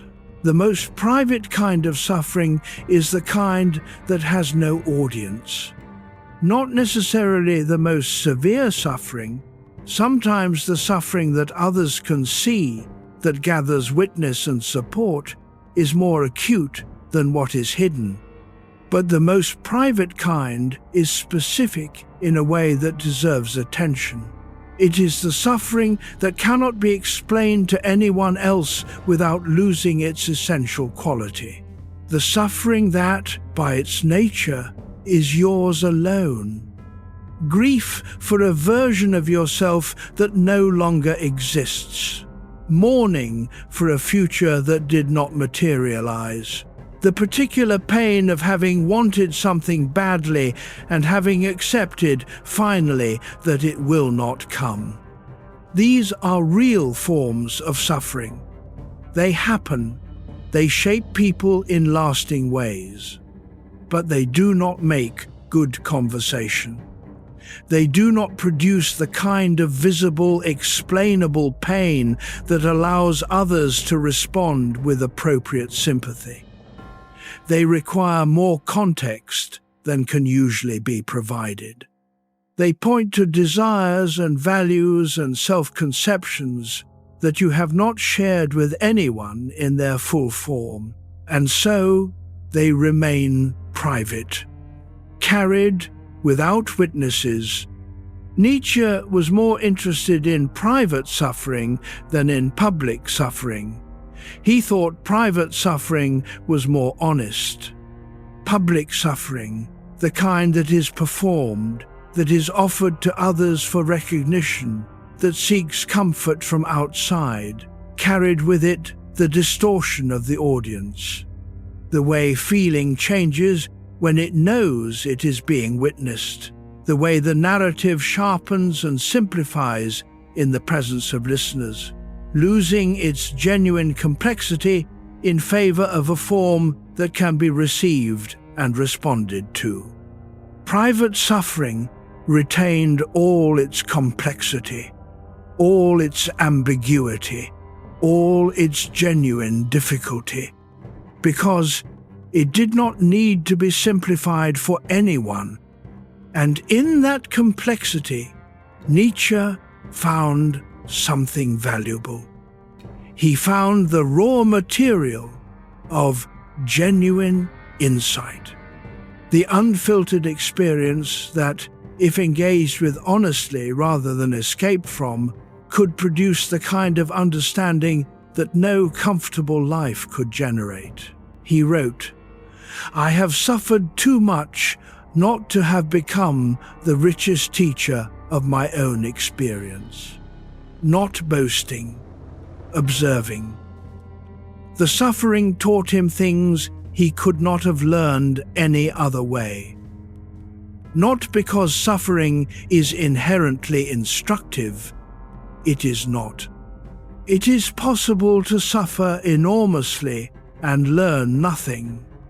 But because he engaged with it honestly, because he refused to turn away from it or to explain it away, because he asked in the presence of the suffering what it was made of and what it required. Because of that engagement, the suffering became knowledge. Your private suffering is the same. Not dramatic, not requiring public acknowledgement, but real. And if you will sit with it honestly, not tonight, not in the way that requires resolution, if you will simply acknowledge that it is there, that it is yours, that it has been with you for a while, it begins very slowly to become something other than only pain. Not yet, not tonight, but eventually. For now, you are here with it in the dark, and it does not need to perform for you, and you do not need to perform for it. It is simply what it is. And what it is human. Deeply, honestly, privately human. Let your breathing soften around it. Let the night be witness enough. Chapter 27. Why bitterness feels powerful. Bitterness has a particular allure that is worth understanding rather than condemning. In the common understanding, bitterness is simply a failure to let go, to move on, to maintain the generosity of spirit that we are supposed to maintain toward the people and the circumstances that have wronged us. It is the emotion of the person who could not find a way to the other side of their injury, who got stuck, who stayed in the courtroom of their own grievance when everyone else had moved on. This is true as far as it goes, but it does not explain why bitterness feels the way it does from the inside, why it is so persistent, why so many people who are clearly intelligent and capable enough to know that bitterness is not serving them, nevertheless keep it. The reason is that bitterness feels like power. When you have been wronged, genuinely wronged, in ways that mattered by people or institutions or circumstances that had more power than you in the moment, bitterness is a way of retaining some relationship to that power, of refusing to simply absorb the wrong and move on as though it did not happen, of maintaining a position in relation to the injustice that says, I have not forgotten, I am keeping the record. The case is still open. There is something in this that is not entirely ignoble. It is a form of refusal, a refusal to be complicit in the erasure of what happened to you, a refusal to extend the kind of premature forgiveness that would primarily serve the person who caused the injury. Nietzsche understood this. He understood why the injured person holds their bitterness. He also understood its cost. The cost is that the bitterness ties you to the past event, to the person or situation that caused the injury. As long as you are bitter, they retain their power over your inner life. They are still a primary actor in your interior drama, still receiving your energy, still occupying your attention. The paradox of bitterness, the emotion that feels like independence from the person who wronged you, is actually a form of continued dependence. The account cannot be closed because the bitterness requires it to stay open. And as long as the account is open, you are in relationship to the person who wronged you, not a warm relationship, not one of connection, but a relationship nonetheless. one that cost you the energy you could spend elsewhere. Nietzsche's prescription was not forgiveness. He was suspicious of forgiveness as a concept. It too easily became a performance, a way of claiming moral high ground rather than actually releasing the injury. His prescription was something harder: transformation. Not forgiving the wrong, but genuinely moving past it, not in the sense of pretending it did not happen, but in the sense of finding meaning large enough that the injury, without being denied, becomes part of a larger story, one in which you are the protagonist, not the victim. Tonight, is there a bitterness you are carrying? Not the anger which is clean and temporary. The older thing, the settled, cold thing that has been there for years. You do not need to release it tonight. You do not need to transform it tonight. But you can notice it, name it privately, acknowledge that it is costing you something, and let the night hold it for a while you rest. The bitterness can wait. Your rest cannot. Chapter 28. The Temptation of Cynicism. Cynicism is the most intelligent seeming of the escapes from genuine engagement.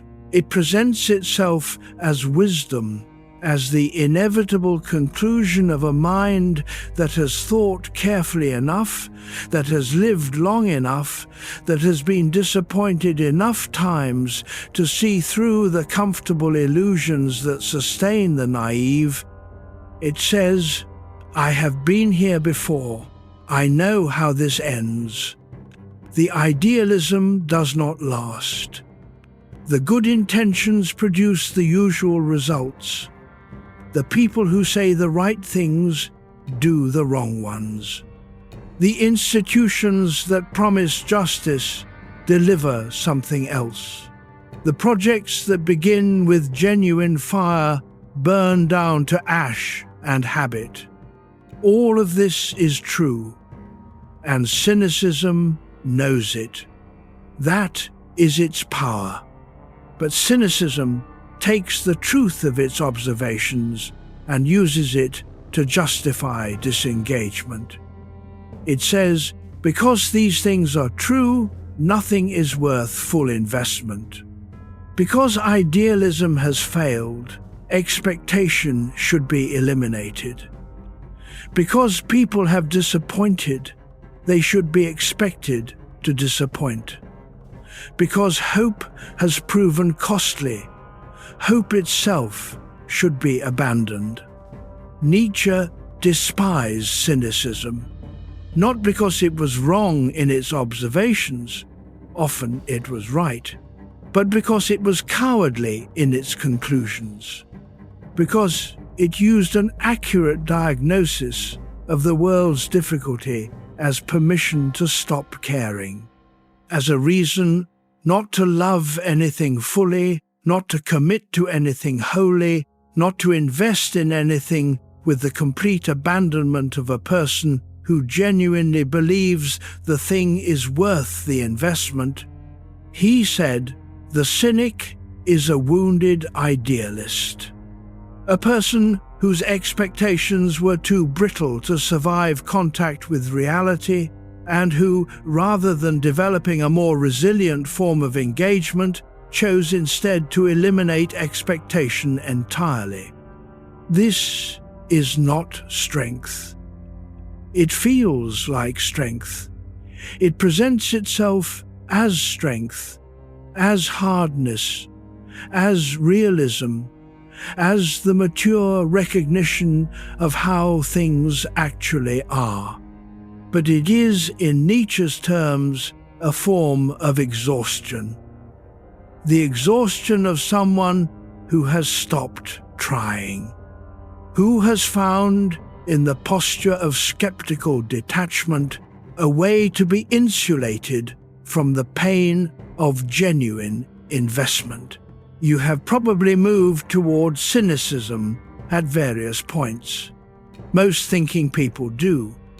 The experience of being disappointed enough times, at a level that matters, produces an almost irresistible pull toward the cynical position, toward the protective coldness, toward the wry, knowing expression of someone who was not surprised. But notice, the cynicism never fully satisfies, because underneath it, the thing it is protecting is still there. The care, the idealism, the genuine desire for the world to be better, and for people to be better, and for your own life to contain more of what you hoped it would contain. Cynicism is a way of caring without admitting you care, of being invested while maintaining the appearance of detachment. Nietzsche's alternative was not naive optimism. It was what he called tragic affirmation, the decision to remain fully engaged with life, including its difficulty and its disappointment, without the protection of cynicism. To keep caring, knowing that caring is costly. To keep hoping, knowing that hope is sometimes betrayed. This requires a different kind of toughness than cynicism. A toughness that comes from choosing engagement again and again, even when the engagement has hurt. You are capable of this. The warmth underneath the cynicism, the part that still cares, that still wants, that still finds things worth caring about, is still there. You can feel it now, in the quiet. It never left, and it does not have to remain hidden. Chapter 29. What strength really means. At some point in your life, you learned a wrong definition of strength. Most people do. The definition available in childhood and early adulthood tends to be crude. Strength as the absence of vulnerability. Strength as the capacity to not be affected, to not show pain, to not need anything, to be sufficient, always, without help, without acknowledgement of difficulty, without the visible trembling that would announce to watching eyes that something is hard. This definition is not entirely useless. There is a version of self-reliance that is genuinely valuable. The capacity to function under pressure, to not collapse when circumstances are difficult, to maintain the performance of capability when capability is what the situation requires. But it is not strength. Nietzsche's understanding of strength was more demanding and more honest. Strength was not the absence of vulnerability. It was the capacity to endure vulnerability without being destroyed by it. Not to avoid feeling, but to feel fully without being consumed by the feeling. Not to be indifferent to suffering, but to suffer and continue. To keep moving, to keep growing, to keep pressing forward, even while carrying the full weight of what hurts. He described this in terms of what he called the pathos of distance. The distance between the strong person and the comfortable, easy person was not measured in wealth or achievement or social position. It was measured in the quality and depth of what each had endured and transformed. The strong person had passed through things, had encountered genuine difficulty, loss, failure, the confrontation with their own limits, and had come out the other side not unscathed, but not broken, changed, deepened, more real. This is not a comfortable description of strength. It does not flatter the person who has avoided difficulty. It honors the person who has been through the fire. You have been through some fires. You carry the marks. In the particular way you hold your shoulders, in the guardedness that has grown around certain subjects, in the particular gentleness you have developed for certain kinds of people, because you know from the inside what they are going through. In the things that used to frighten you that no longer do, because you have already lived through the worst of them and know they are survivable. That is strength, not the performed, rigid, never vulnerable strength of someone who has not yet been tested, but the earned, weathered, genuine strength of someone who has passed through and remained. Nietzsche wrote, "What does not kill me makes me stronger." He did not mean this as a platitude. He meant it precisely. The survival of a difficult thing done honestly, not with self-deception, not with pretense, but with full acknowledgement of its difficulty, generates a quality of self-knowledge and resilience that is simply not available any other way. You know things that you could not have known without the losses. You are capable of things that you could not have been capable of without the failures. You are the person you are in your truest dimension, partly because of the things you have survived. That is your strength. And tonight, in the dark, it is allowed to rest. Strength does not require constant demonstration. It can be quiet for a while. It can lie here, in this dark room, and simply breathe. It will be there in the morning. It always is. The breath is slow now. The body is heavy and still. This too is strength. The strength to release. Chapter 30. The night mind judges everything. The night mind is a judge, not always a fair one. Not a judge that has access to the full evidence, that weighs mitigating circumstances, that understands context and timing and the particular pressures you were under at the moment of the decision being reviewed. The night mind judges from the position of perfect hindsight, with none of the noise and stress and limited information that characterize the actual moment of choice. It says, you should have known. You should have done differently. Look at what you said in that meeting 3 weeks ago. The edge in your voice that you did not notice until now, replayed in your mind at 2 a.m. Look at how you handled the conversation with the person who needed patience, and you gave them impatience because you were tired and had no patience left to give.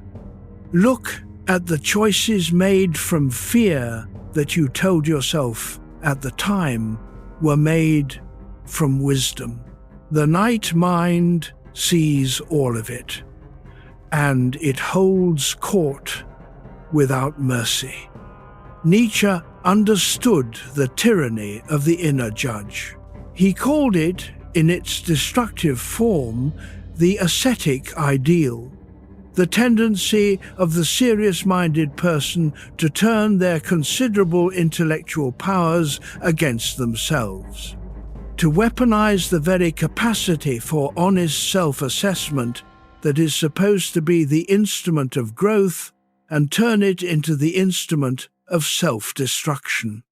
The problem is not the honesty. The honesty is necessary. The problem is when the judgment is final, when the night mind pronounces sentence without allowing for appeal, without allowing for the possibility that you were doing the best you were capable of in the circumstances you were actually in, rather than the circumstances of the cleaner, easier, better resourced version of your life that exists in the retrospective imagination. You were not making decisions tonight. You were making them then in the pressured, incomplete, imperfect conditions of an actual life.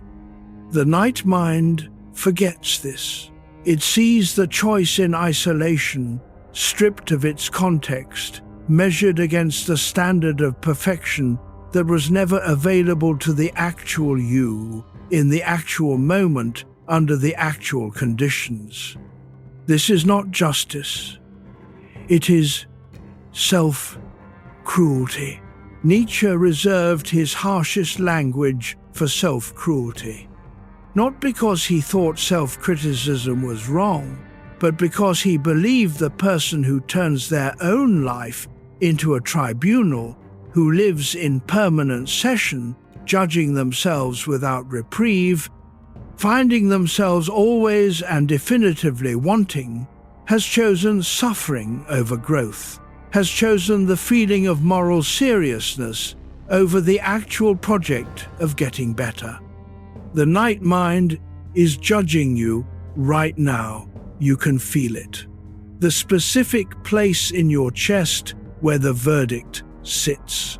For tonight, the court is adjourned. Not because the questions are not real, they are. Not because the honest reckoning is not necessary, it is. But because the reckoning requires sleep to be done properly, requires the restored capacity for perspective that comes only from rest, requires the morning and its different quality of light. The night judge is not wrong about everything, but it is not working with complete information. Let the case rest until the morning. Let the verdict be provisional. Let the possibility exist that, with rest, the accounting will be different. And now, let the mind grow slower. Let the judging quiet. You are not on trial here. You are simply a person at the end of a long day who is allowed to rest. Chapter 31. Aging without inner surrender. Aging does something to the relationship between a person and their ambition. In the early years, ambition is mostly forward-facing. It is concerned with what has not yet happened, with the future version of the self, the future achievement, the future arrival at the place that will make the effort worthwhile. Ambition in youth is fueled by possibility, by the sense that anything is still open, that the self is not yet fixed, that the story is barely begun. As the years pass, the forward gaze changes. The possibilities, while still present, are fewer than they were. Some doors have closed through choice, through circumstance, through the simple passage of time that makes certain things no longer possible for the person you are now. The self is more defined. The story has accumulated a middle that constrains the kind of ending available. This is not loss, exactly, or not only loss. The definition that comes with age also brings a kind of clarity unavailable in youth. You know yourself better. You know what you actually want, as distinct from what you were told to want. You know where your genuine strength lies and where your limitations are real rather than temporary. You know with greater precision than the young person can what actually matters to you. But the question that aging poses, the question that arrives in the dark with weight, is whether the definition has hardened into surrender. Whether the acceptance of limitation has crossed the line into the acceptance of something smaller than what you are genuinely capable of. Nietzsche was deeply concerned with this distinction. He wrote about the danger of what he called inner surrender, not the acceptance of appropriate limits, not the wisdom to know which fights are worth fighting, but the quiet, gradual abandonment of the inner life's highest aspirations. The decision, rarely made explicitly, usually made incrementally through a series of small retreats from what once seemed vital, to stop pressing against the edges of what is possible for you. He said, "The greatest danger for a man is not catastrophic failure. It is slow, comfortable diminishment. The life that contracts, that asks less of itself each year, that settles for increasingly lower ceilings, not because the person is incapable of more, but because the effort of pressing against the ceiling has become, over time, less appealing than the comfort of staying below it. You are here tonight, awake, with your mind still active, and this is evidence against that surrender. The person who has surrendered does not stay awake with questions, does not lie in the dark measuring themselves against their own highest standards, does not feel the particular ache of the unfinished. You feel it. That ache is not suffering, or not only suffering, it is the sign that the inner life has not given up. That whatever aspirations you carry, however battered by the years, however shaped by the realistic limits of an actual life, they are still alive, still present, still exerting their quiet pressure in the direction of what you know yourself capable of at your best.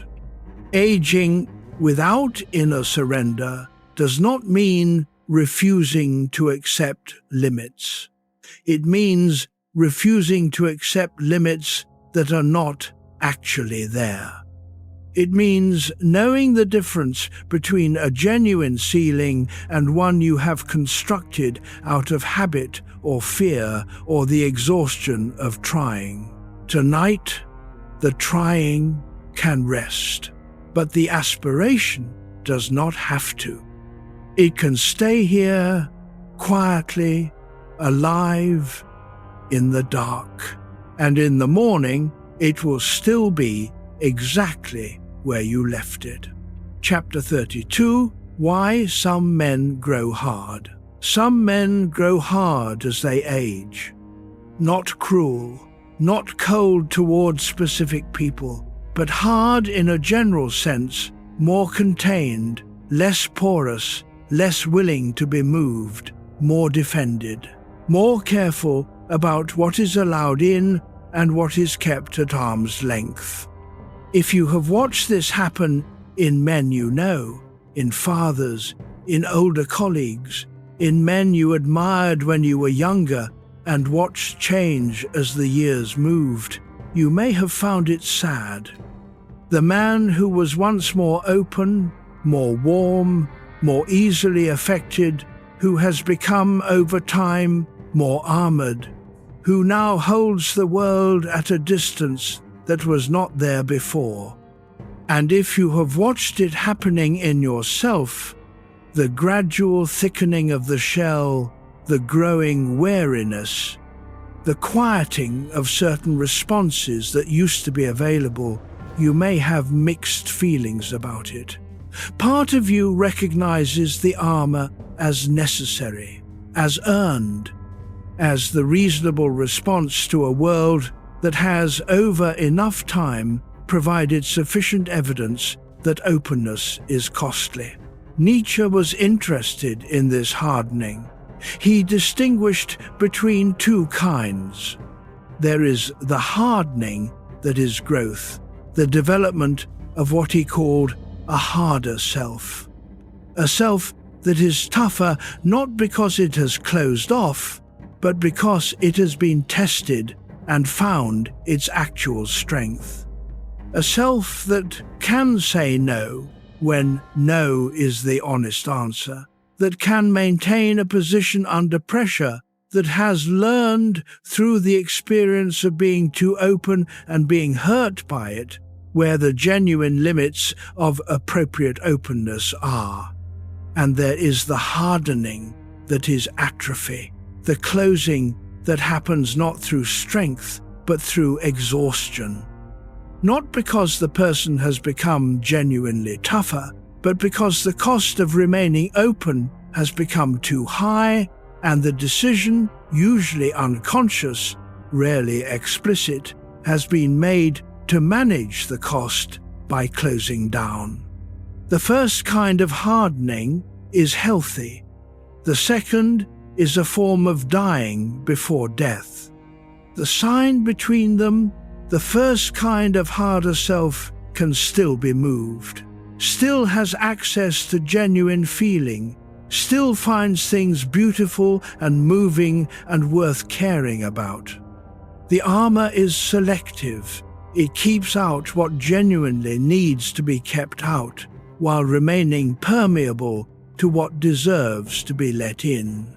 The second kind has closed uniformly, has applied the same armor to everything, has reached a state in which the protection is so complete that genuine experience, genuine contact with the world, with other people, with beauty and loss, and the full texture of being alive can no longer get through. Tonight, which is yours, you do not have to answer with words, but in the dark, with no performance required, you can simply feel for it. Is there still something in you that can be reached, that can still be moved by the right thing? A piece of music, a memory, the face of someone you love in a moment of unguarded feeling? If yes, the hardness is the healthy kind, the armor that has developed to protect something still living. And what is still living deserves to be honored. Let it be here tonight, unguarded for a few hours in the safety of the dark. Let the armor rest. You are safe enough here to be soft. And soft is not the opposite of strong. It is the evidence that strength is still alive. Chapter 33, The Cost of Emotional Silence. There is a tax on silence. Not the deliberate silence of someone who has chosen not to speak because they have nothing useful to add. Not the disciplined silence of someone who has learned that most words are surplus, but the silence of someone who has things to say, things that matter, things that have weight and consequence and genuine emotional reality, and does not say them. This tax accumulates in the body, in the shoulders, in the jaw, in the particular quality of fatigue that comes not from what you have done, but from what you have held. The energy of unexpressed emotion does not simply dissipate, it goes somewhere into the muscle, into the tension patterns that are readable by people who know you as stress, though they may not know the specific source. It also accumulates in the relationship between you and yourself, between the person you are and the person you are willing to acknowledge yourself to be. When you routinely leave your most genuine responses unexpressed, when you manage the feeling before it can become visible. When you translate emotion into something more acceptable before it can leave your lips, you create a habit of self-translation that eventually becomes the primary mode of your self-relation. You stop experiencing your own feeling directly and start experiencing the managed version. The translation becomes so automatic that you lose track of what you were translating. Nietzsche called this the emotional impoverishment of the controlled man. He was not arguing for theatrical expression. He was not prescribing scenes. He was observing that a person who has spent a long time controlling their emotional expression to the point of near silence eventually pays for it in the currency of inner life. The inner life grows less vivid, less accessible, less rich, because the emotions that are never expressed are also, gradually, the emotions that are less fully felt. Tonight, lying in the dark, the control can ease slightly. No one is watching.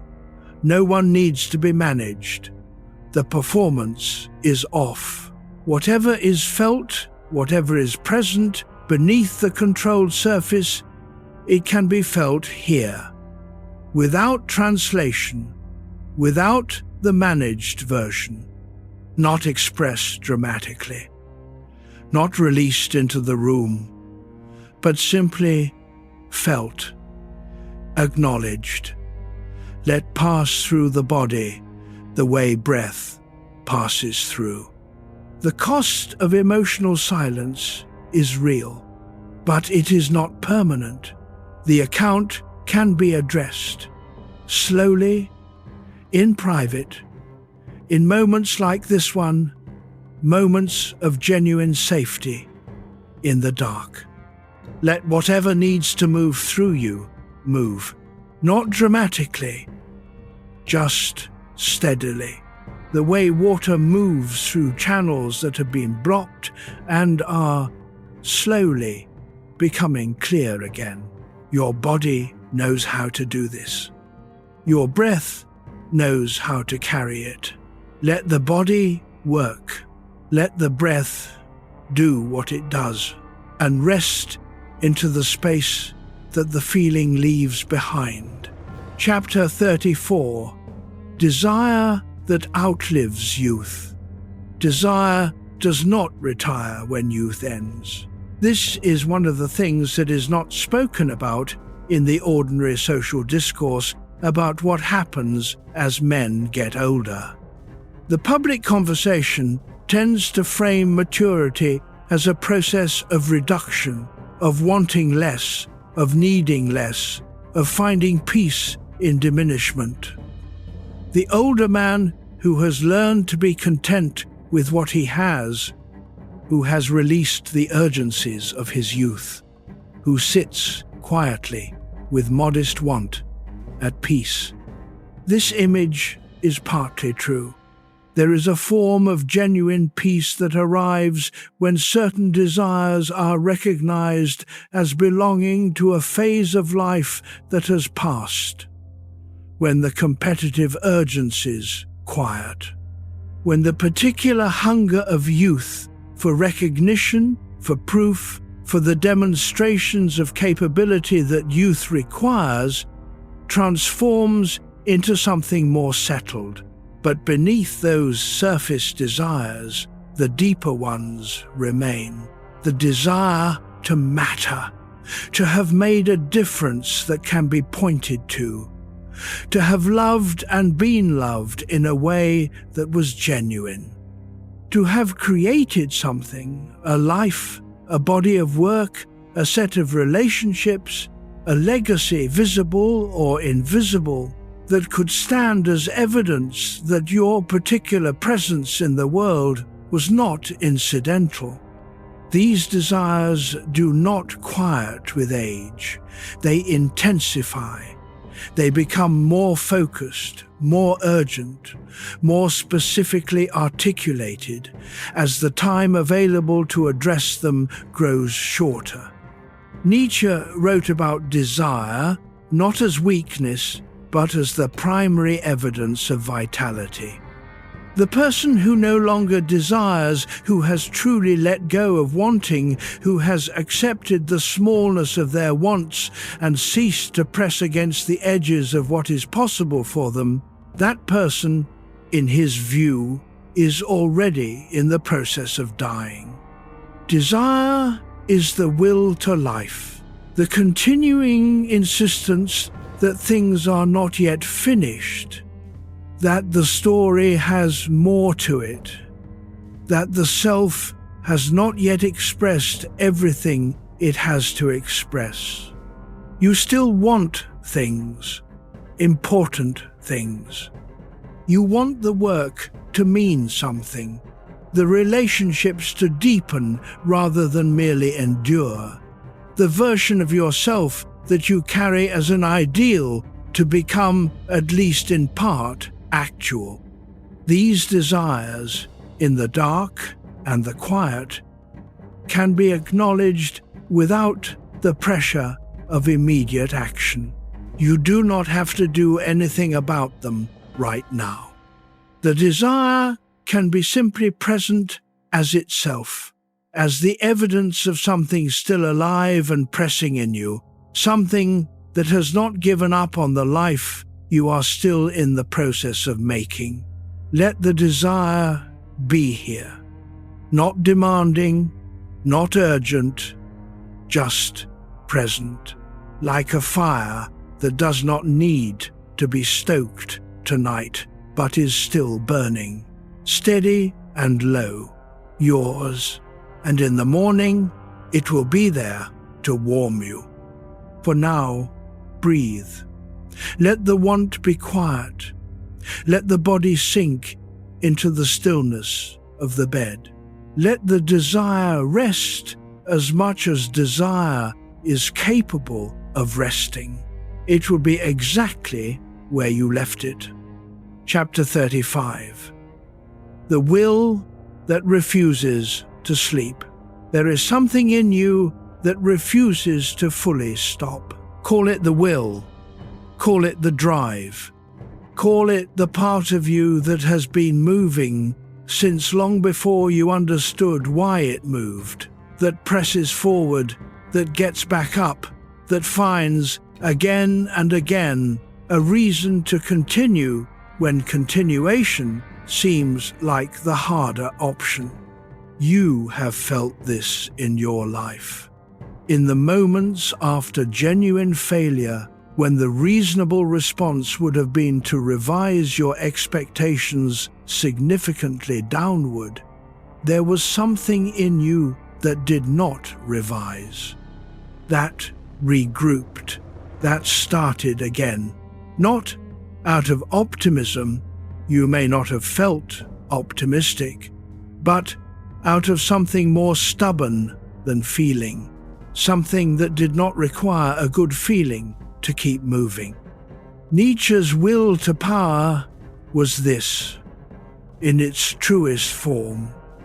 Not domination, not force over others, but the deep, constitutive drive in a living thing toward its own development, toward becoming more fully what it is, toward expressing its genuine nature more completely in the world. Every living thing has this drive in some form. In most people, it manifests without conscious awareness, as the simple preference for life over death, for growth over stagnation, for expression over silence. In some people, it is conscious, felt, known, sometimes experienced as a burden rather than a gift, because a conscious will requires conscious engagement, requires asking not just where to go, but whether the direction is one's own, requires the uncomfortable work of distinguishing between the will's genuine direction and the directions imposed upon it by fear, by social expectation, by the internalized demands of other people's values. This will is what keeps you awake. It is also what will eventually let you rest. Because the will, in Nietzsche's understanding, is not only a drive toward action, it is also a drive toward authentic expression. And authentic expression includes the full acknowledgement of what the self needs, including rest. Including the honest recognition that the pressing, the striving, the refusal to stop must eventually be balanced by the willingness to lay down, to restore, to sleep. The will that refuses to sleep is not, in the end, refusing sleep because it does not value rest.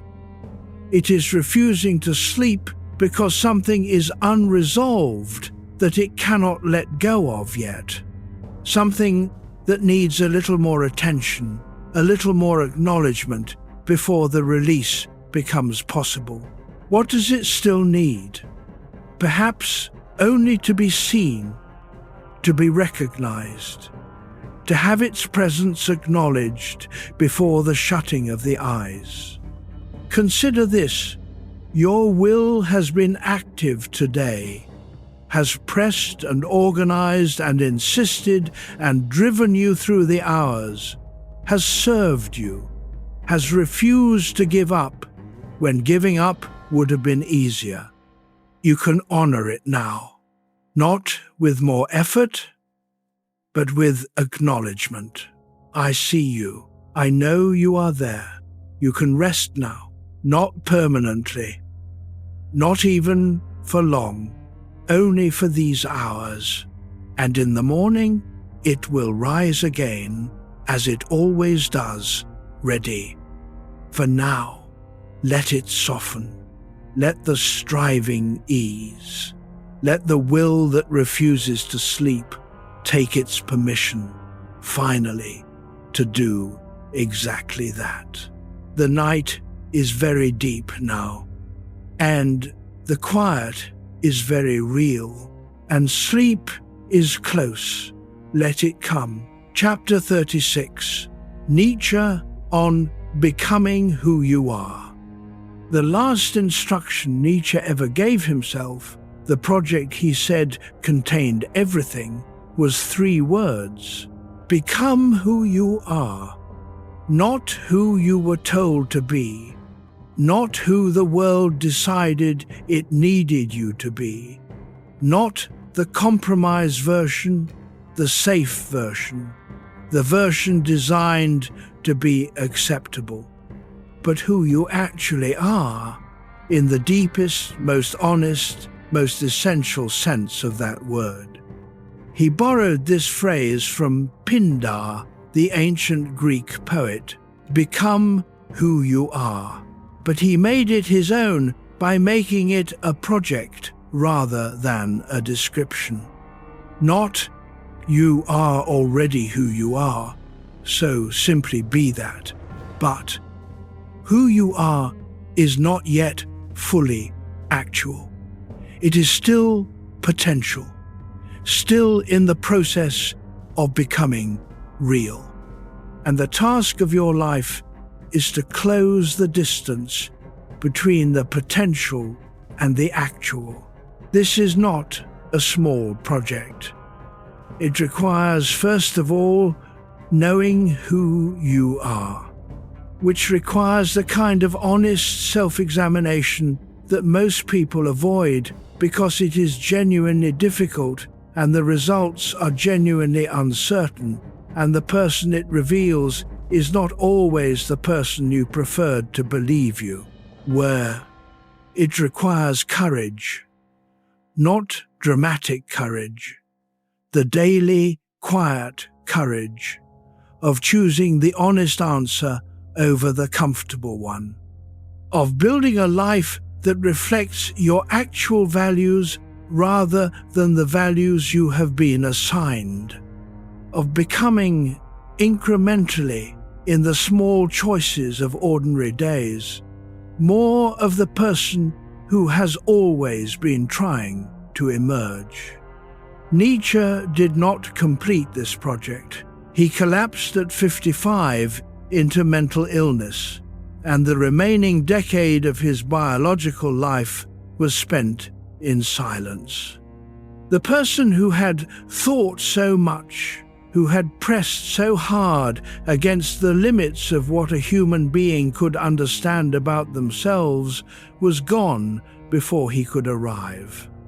But in his writing, in those dense, brilliant, furious books produced in the rented rooms of various mountain towns, there is someone who was becoming, who was closer by the end than he was at the beginning, who knew himself in the way that matters with an honesty that very few human beings achieve. You are still becoming. This night, this long, dark, honest night, is part of that becoming. Not despite the insomnia, not despite the questioning and the restlessness and the thoughts that will not be organized into sleep because of them. The becoming happens here, in the private hours, in the willingness to stay with the hard questions, in the refusal to settle for comfortable answers about who you are and what your life means. That refusal is not exhausting. It is the most fundamentally you thing about you. And now, having honored it, having given it this long night of honest attention, it can rest. You can rest. The becoming continues tomorrow. Tonight, you have done enough. You have been honest. You have been present. You have kept company with your own inner life in the most important hours. That is not nothing. That is everything. Now let the thinking go quiet. Let the becoming pause for a while in the darkness and sleep. Chapter 37. Loneliness as a test.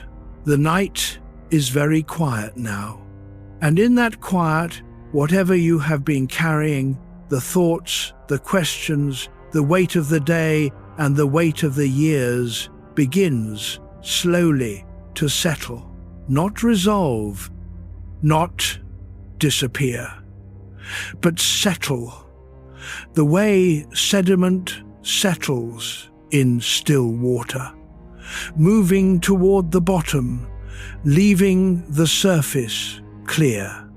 Loneliness, Nietzsche said, is not the absence of the right people, it is the presence of yourself. And in the deepest moments of alone, in the dark, in the late hours, in the particular silence that arrives when everything external has gone quiet, what you encounter is not emptiness. It is you, not the performed version, not the socially adjusted version, not the version assembled from what other people have needed you to be, the actual you, present in the room, real in the quiet. This encounter is the test that loneliness poses. Not can you survive the absence of others, but can you be present with yourself? Can you keep yourself company in the hours when no one else is available? Can you find in your own interior something worth staying with? You have been answering this question all night. The answer, it turns out, is yes. You are still here with yourself, not fleeing into distraction, not demanding that the thoughts stop or the quiet end, simply present. That is not a small thing. Nietzsche wrote that the philosopher is always preparing for his own death. Not morbidly, not as preoccupation with mortality, but in the sense of practicing, throughout a life, the condition of complete self-presence, of being fully inside one's own experience without the need for external validation or witness. This night has been a practice of that. And now the practice is ending, giving way to something slower, something deeper. The thoughts are becoming less sharp. The edges of consciousness are softening. The body, which has been carrying the day, is releasing it. Breathe very slowly and let the breath be the only thing happening right now. Just this breath and this one and the quiet between them. Chapter 38, The Difference Between Wisdom and Exhaustion. There is a moment in the long hours of the night when the thinking begins to slow. Not because you have solved anything, not because you have arrived at conclusions that satisfy the restless mind, but because the mind itself, that remarkable, persistent, relentless instrument, has reached, at last, the edge of what it can do tonight. This is the moment when wisdom and exhaustion can feel very similar. Wisdom is the settled, calm knowing that comes from long, honest engagement with a question. It does not feel like arrival at a destination so much as like the end of a particular season of effort. There is a quality of acceptance in it, not resignation, but the genuine peace of having thought as honestly as possible and having become, through the thinking, slightly more oneself. Exhaustion is the body's insistence that it has given enough for now, that the reserves are low, that the instrument requires maintenance. Tonight, both are present. The mind has given what it has to give for today.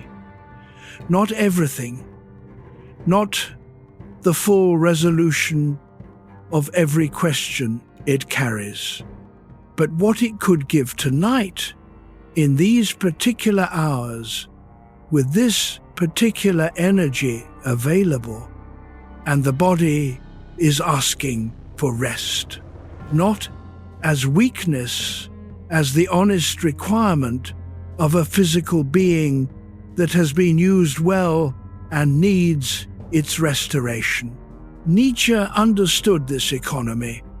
He wrote about the rhythm of genuine intellectual work, the deep engagement followed by genuine recovery.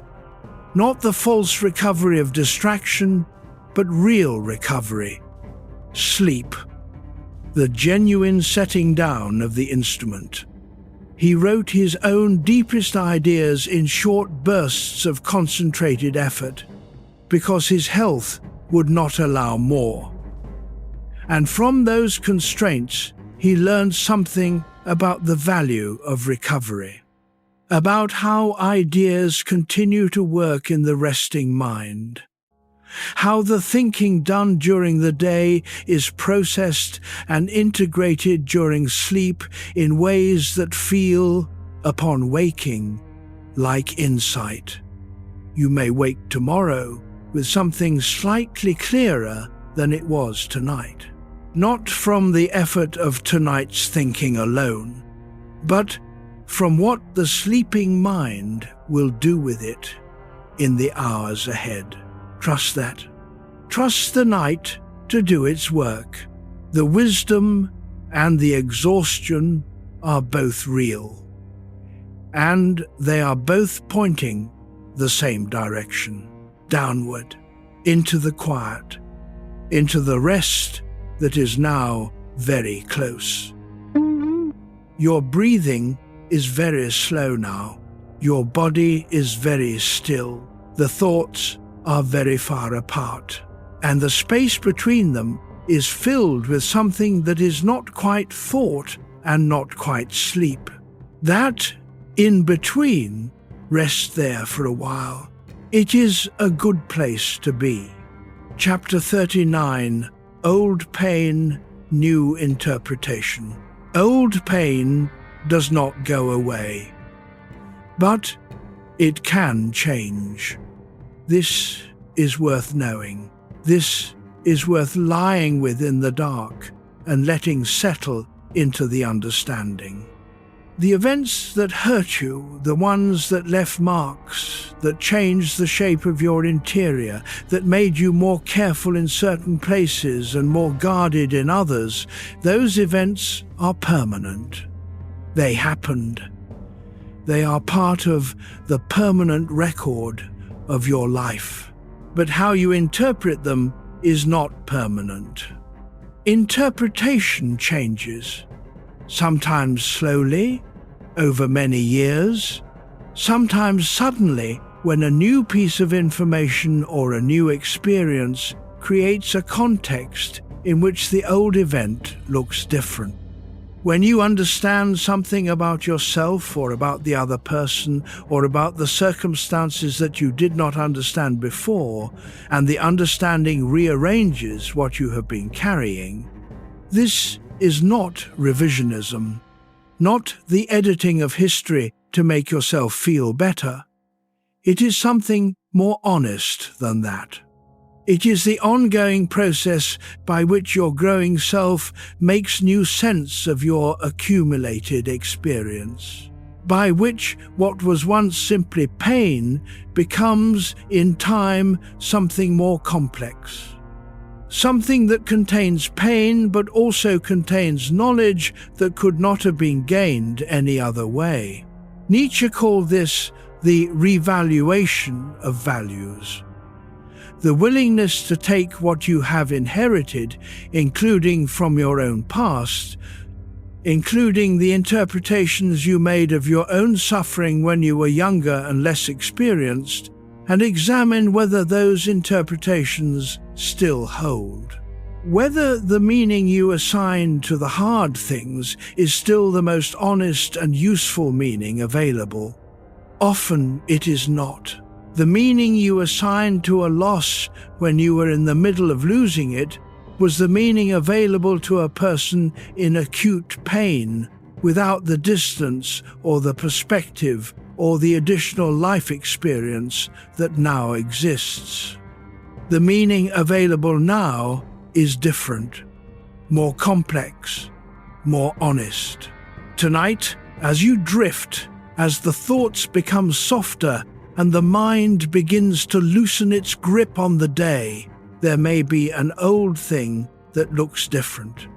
A moment that you have been carrying as evidence of your failure that, in the gentler light of this late hour, looks more like evidence of how young you were, how little you knew, how much you were working with, and how, given all of that, you did not do so badly.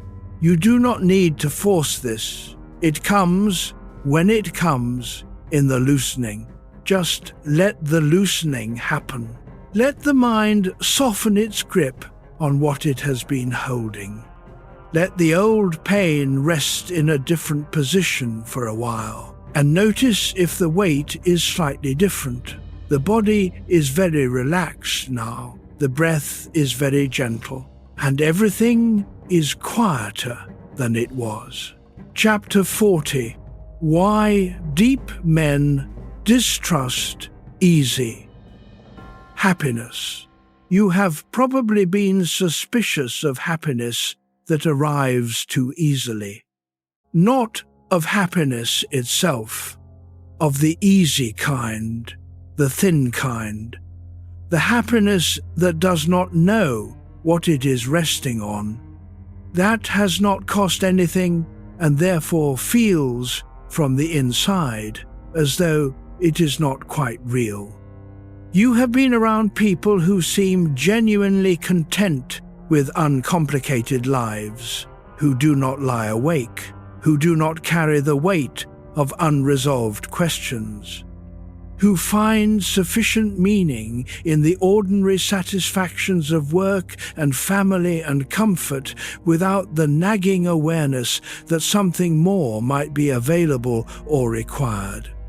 And you have wondered sometimes whether there was something wrong with you for not being able to receive happiness in that form, for finding it insufficient, for having an appetite for meaning that the ordinary supply of pleasant days does not fully satisfy.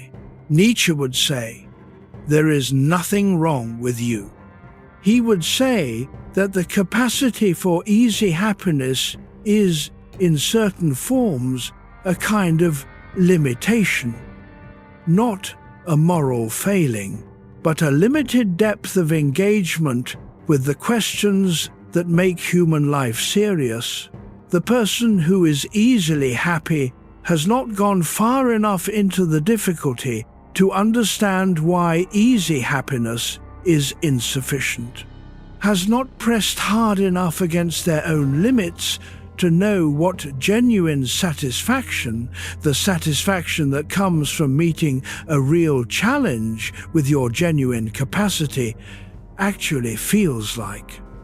Easy happiness is fine. It is not contemptible, but it is, in Nietzsche's terms, the happiness of someone who has not yet encountered the deeper game. You have encountered it, and having encountered it, you cannot pretend you have not. But the happiness that is available on the other side of genuine engagement, the satisfaction that comes after real effort, after honest reckoning, after the long work of becoming who you actually are, that happiness, when it arrives, is something else entirely. It is real. It has weight and texture and the particular quality of something earned. You have tasted it, in moments, in the aftermath of genuine work, in the completion of something that asked the most of you, in the rare conversations that required your full honesty and received it, in the moments when you acted from your actual values rather than from convenience. In those moments, the happiness was not thin. It was dense, alive, worth the cost. That is the happiness available to the deep man. Not constant, not easy, but real. And tonight, even in the middle of the restlessness and the questioning, there is something of it here. The satisfaction of having been honest with yourself for a long time, of having kept company with your own interior without flinching, of having stayed here with all of this through the dark hours. That is real. Let it be felt. Very quietly, very slowly, in the breathing, in the stillness, in the genuine rest that is almost here. Chapter 41, The Inner Critic of Experience. There is a voice inside you that has very high standards. It has watched your life with intense attention, every choice, every performance, every moment when you were more or less than you meant to be. It has been present for everything, and it keeps a very good record, and it knows exactly where the gaps are between intention and action, between aspiration and reality, between the person you believe yourself to be and the person you actually showed up as. This voice is not all bad. In its better form, it is the mechanism of genuine self-improvement, the internal standard that keeps you honest. The refusal to simply accept what you are and stop there when there is genuinely more available. But in the late hours, in the hours when everything is quiet and the defenses are low, and the voice speaks without being tempered by the day's other demands, it can become something else.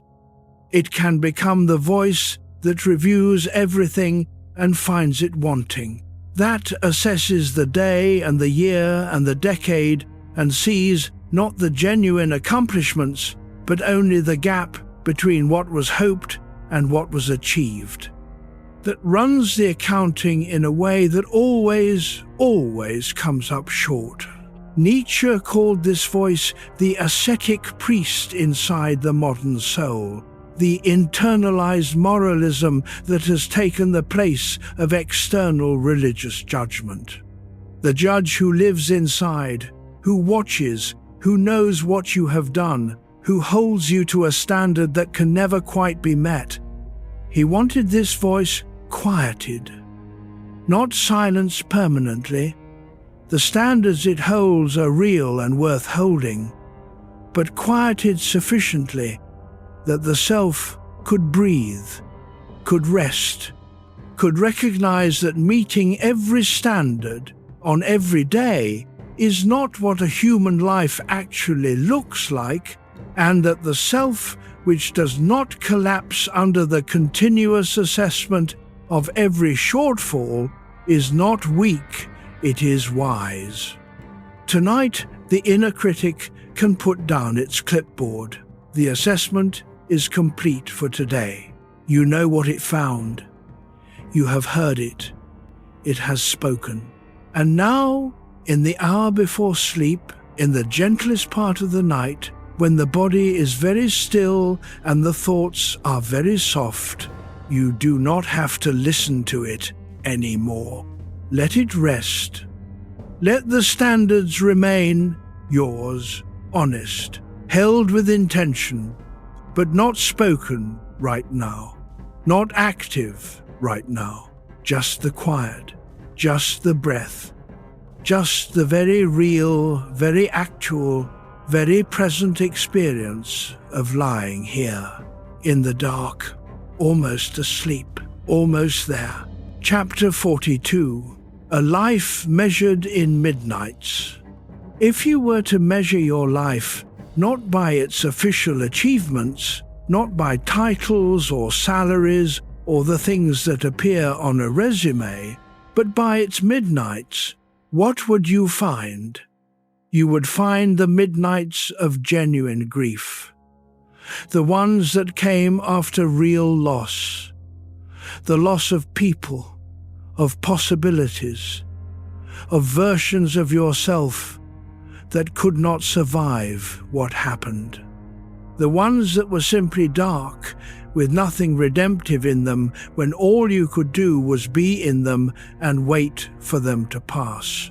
You would find the midnights of transformation, the ones that followed the experiences that broke something and rebuilt it differently. That came after the conversations or the decisions or the failures that changed the person you were in ways you are still discovering. You would find the midnights of love, the ones that were warm when something outside yourself had reached inside and made you glad for no complicated reason to be exactly where you were. And you would find the midnights like this one, the ones that are simply honest, that are not dramatic and not resolved, that are the ordinary, faithful accounting of a person who takes their life seriously enough to stay awake with it sometimes. Nietzsche lived in his midnights more than most people ever will. His most important ideas came in the dark hours. His most honest self-assessment happened when the world was quiet and the social performance was off, and the mind could do what the mind does when nothing is in the way. His life measured in midnights, is dense, fuller than most, not happier, but fuller. Your life, measured in midnights, is the honest version of your biography. And this midnight, this one, here, now, as the night reaches its deepest hours and the thoughts grow quieter and the body grows heavier, this midnight will be part of that accounting. A midnight of genuine presence, of honest engagement with the interior, of the willingness to stay awake with what is real for a little while before letting the darkness carry it. You can be proud of this midnight, not in a loud way, in the private, honest way that Nietzsche meant by noble pride. You were here, fully, honestly. You kept yourself company. And now, very gently, very slowly, you are allowing yourself to rest. The next thought is very soft, and the one after it is barely there, and the one after that is almost nothing. Almost nothing. And that is exactly right. Chapter 43, Freedom Beyond Approval. You do not need anyone's permission for what you feel right now. This is one of the freedoms that the night gives, if you let it. In the daylight, there is always the question of reception. Not consciously, usually, but somewhere in the background of every interaction, every word chosen, every opinion expressed, every feeling allowed to become visible, there is the monitoring of how it is being received. The adjustment, however slight, to the actual self in the direction of the acceptable self. At this hour, that monitoring is off. No one is receiving anything. No one is assessing you. The feelings you have, the weariness, the tenderness, the desire for things to be different or for things to stay exactly the same. The quiet love for the people who are sleeping in other rooms or other cities, the hope that is not entirely rational, the fear that is not entirely warranted, these feelings do not need to be approved. They are simply true. Nietzsche wrote about what he called the sovereign individual, the person who has freed themselves sufficiently from the need for external approval that they can live from their own values without constant reference to the main judgment of others. This is a rare condition, and it is rarely complete. Almost everyone retains some dependence on being seen and acknowledged and approved. It is human to want this. It is not weakness to want this. But the sovereign individual has reduced the dependence to the point where it no longer governs, where the most fundamental questions, how to live, what to value, what to feel, what to allow as real, are answered from inside rather than referred outward for adjudication. Tonight, for these hours, you are that sovereign. No one is watching. No one is judging. The feelings are yours. The thoughts are yours. The interior is completely, genuinely, privately yours. And what it contains in this honest moment is real, true, worth the name of your actual experience. This is a rare gift. Let it be received. You are free here to be exactly who you are.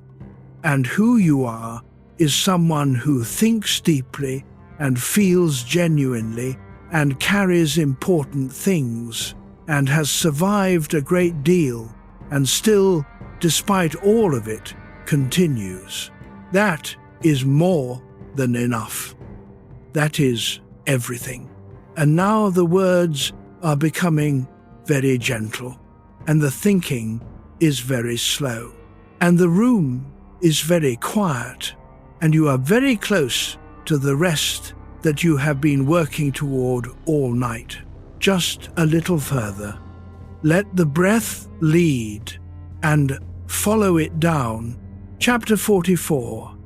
The dignity of thinking alone. There is a dignity in what you have done tonight. A quiet, unwitnessed dignity. The kind that Nietzsche most admired. The kind that exists not because it is seen and recognized and applauded, but because it is real. Because the thing itself has value regardless of who notices. You have spent these hours in the company of your own honest mind. You have not fled, not into a screen, not into distraction, not into the performance of sleep while the mind continues its unacknowledged churning.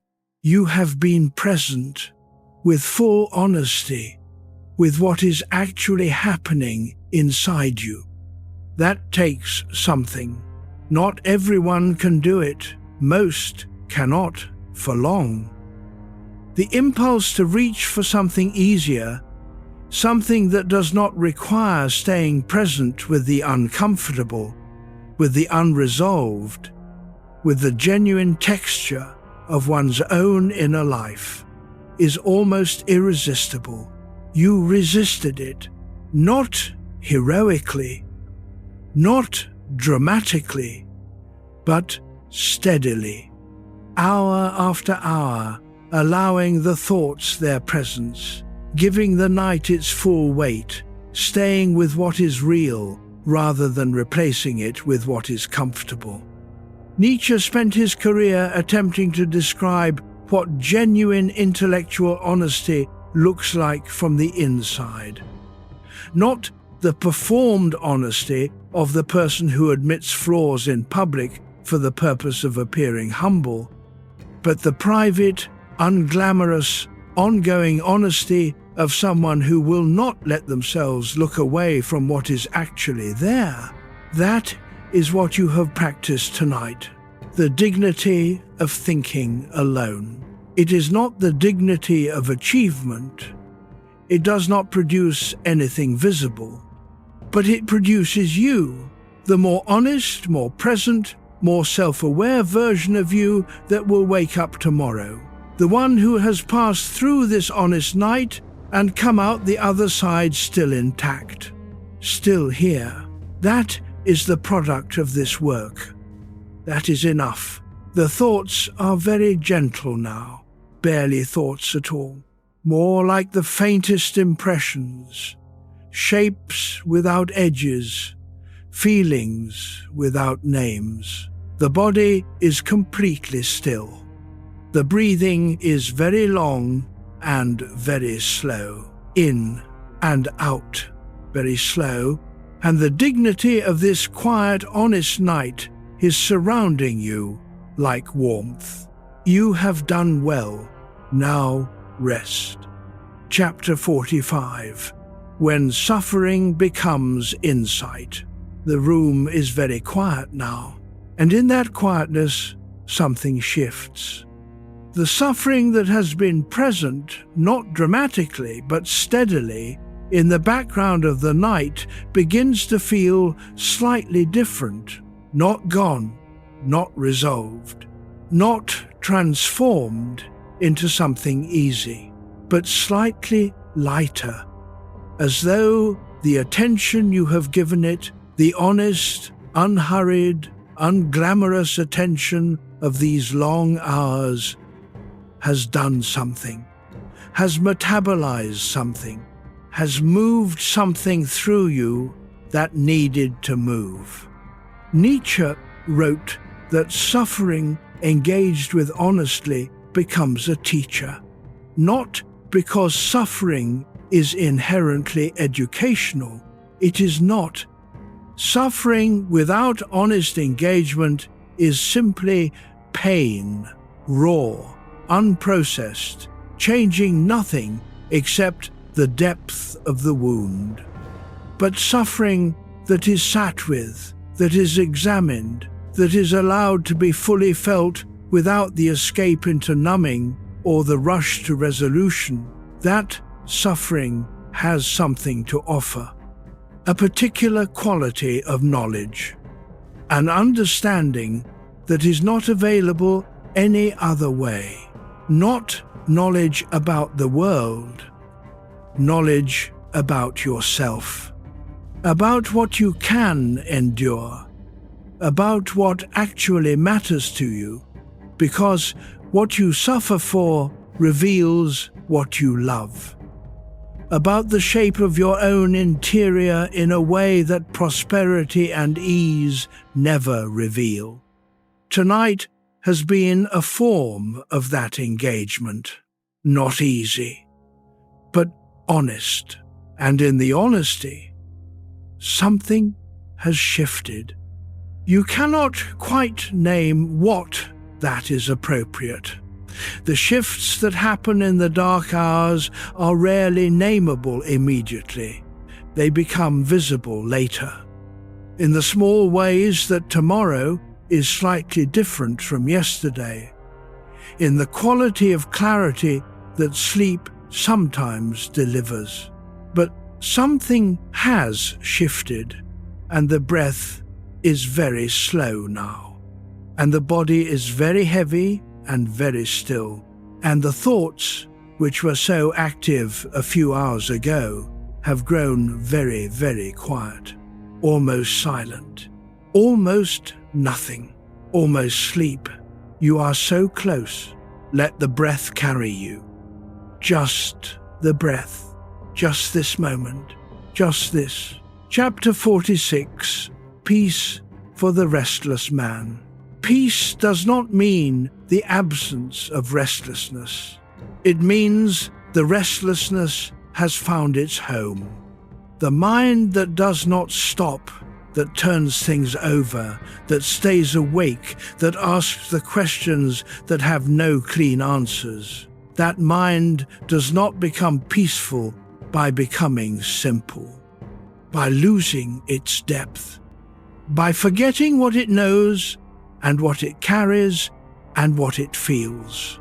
It becomes peaceful by learning to carry what it carries without resistance, by accepting that this is what it is, this restless, thinking, feeling, questioning mind, and that the acceptance itself is a form of peace unavailable to the mind that has not yet made that acceptance.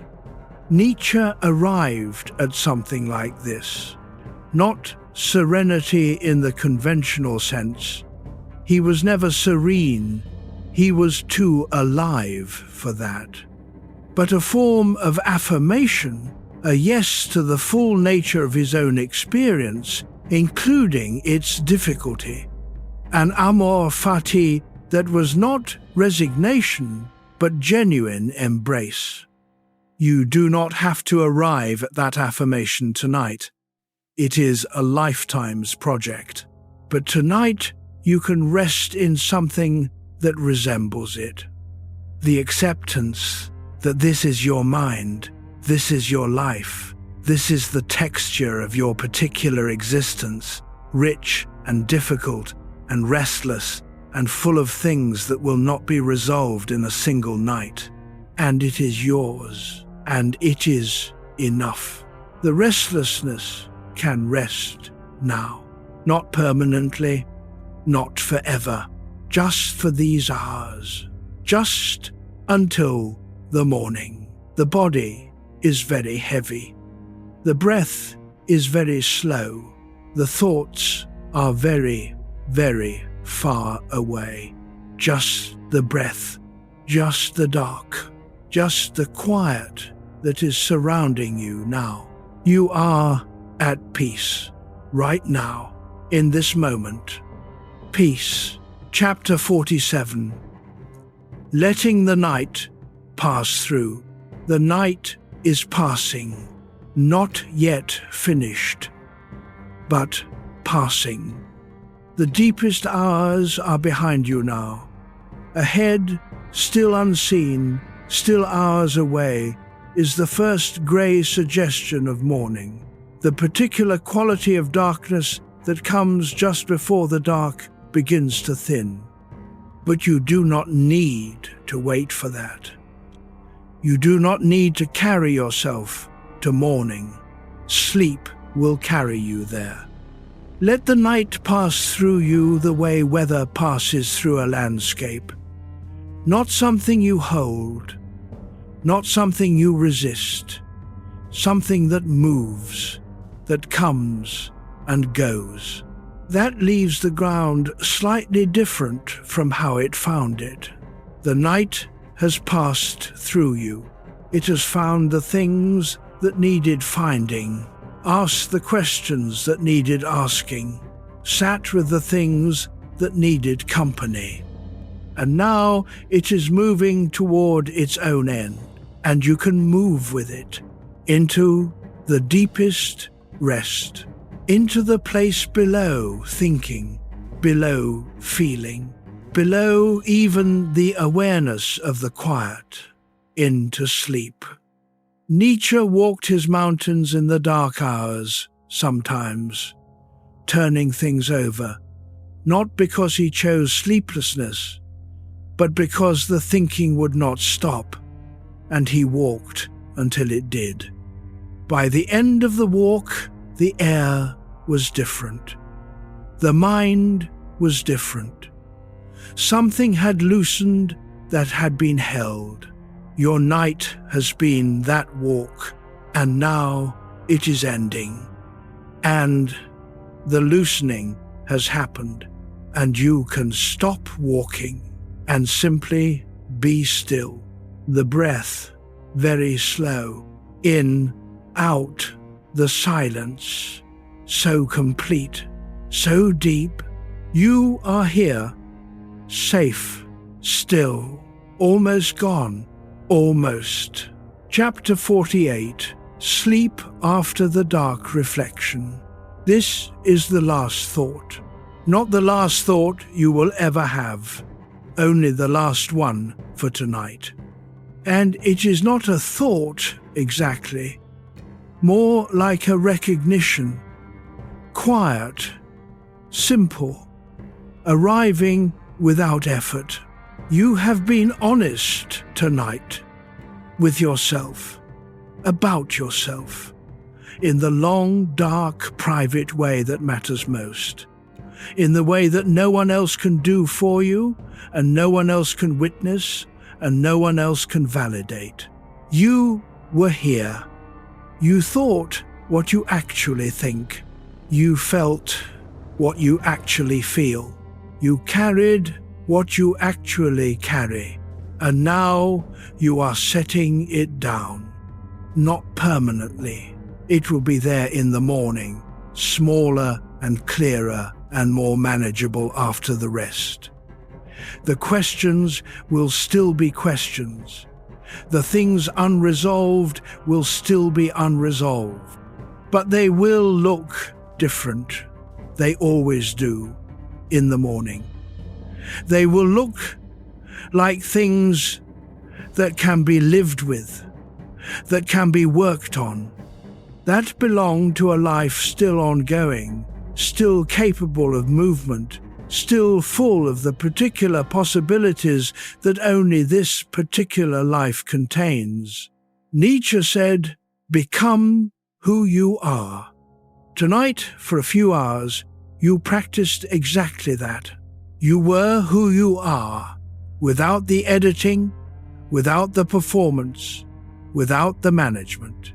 Simply yourself, in the dark, with what is real. That is everything. And now the last thought releases, very gently, and the body is fully heavy, and the breath is very deep and very slow, and the mind is somewhere below thought, and the dark is warm, and the quiet is complete, and sleep is here. Real sleep, deep sleep, the kind that restores, the kind that works on everything the night has brought forward and gives it shape by morning. You are already there, almost. The breath, one more, and sleep. Sleep now. Sleep. Good night.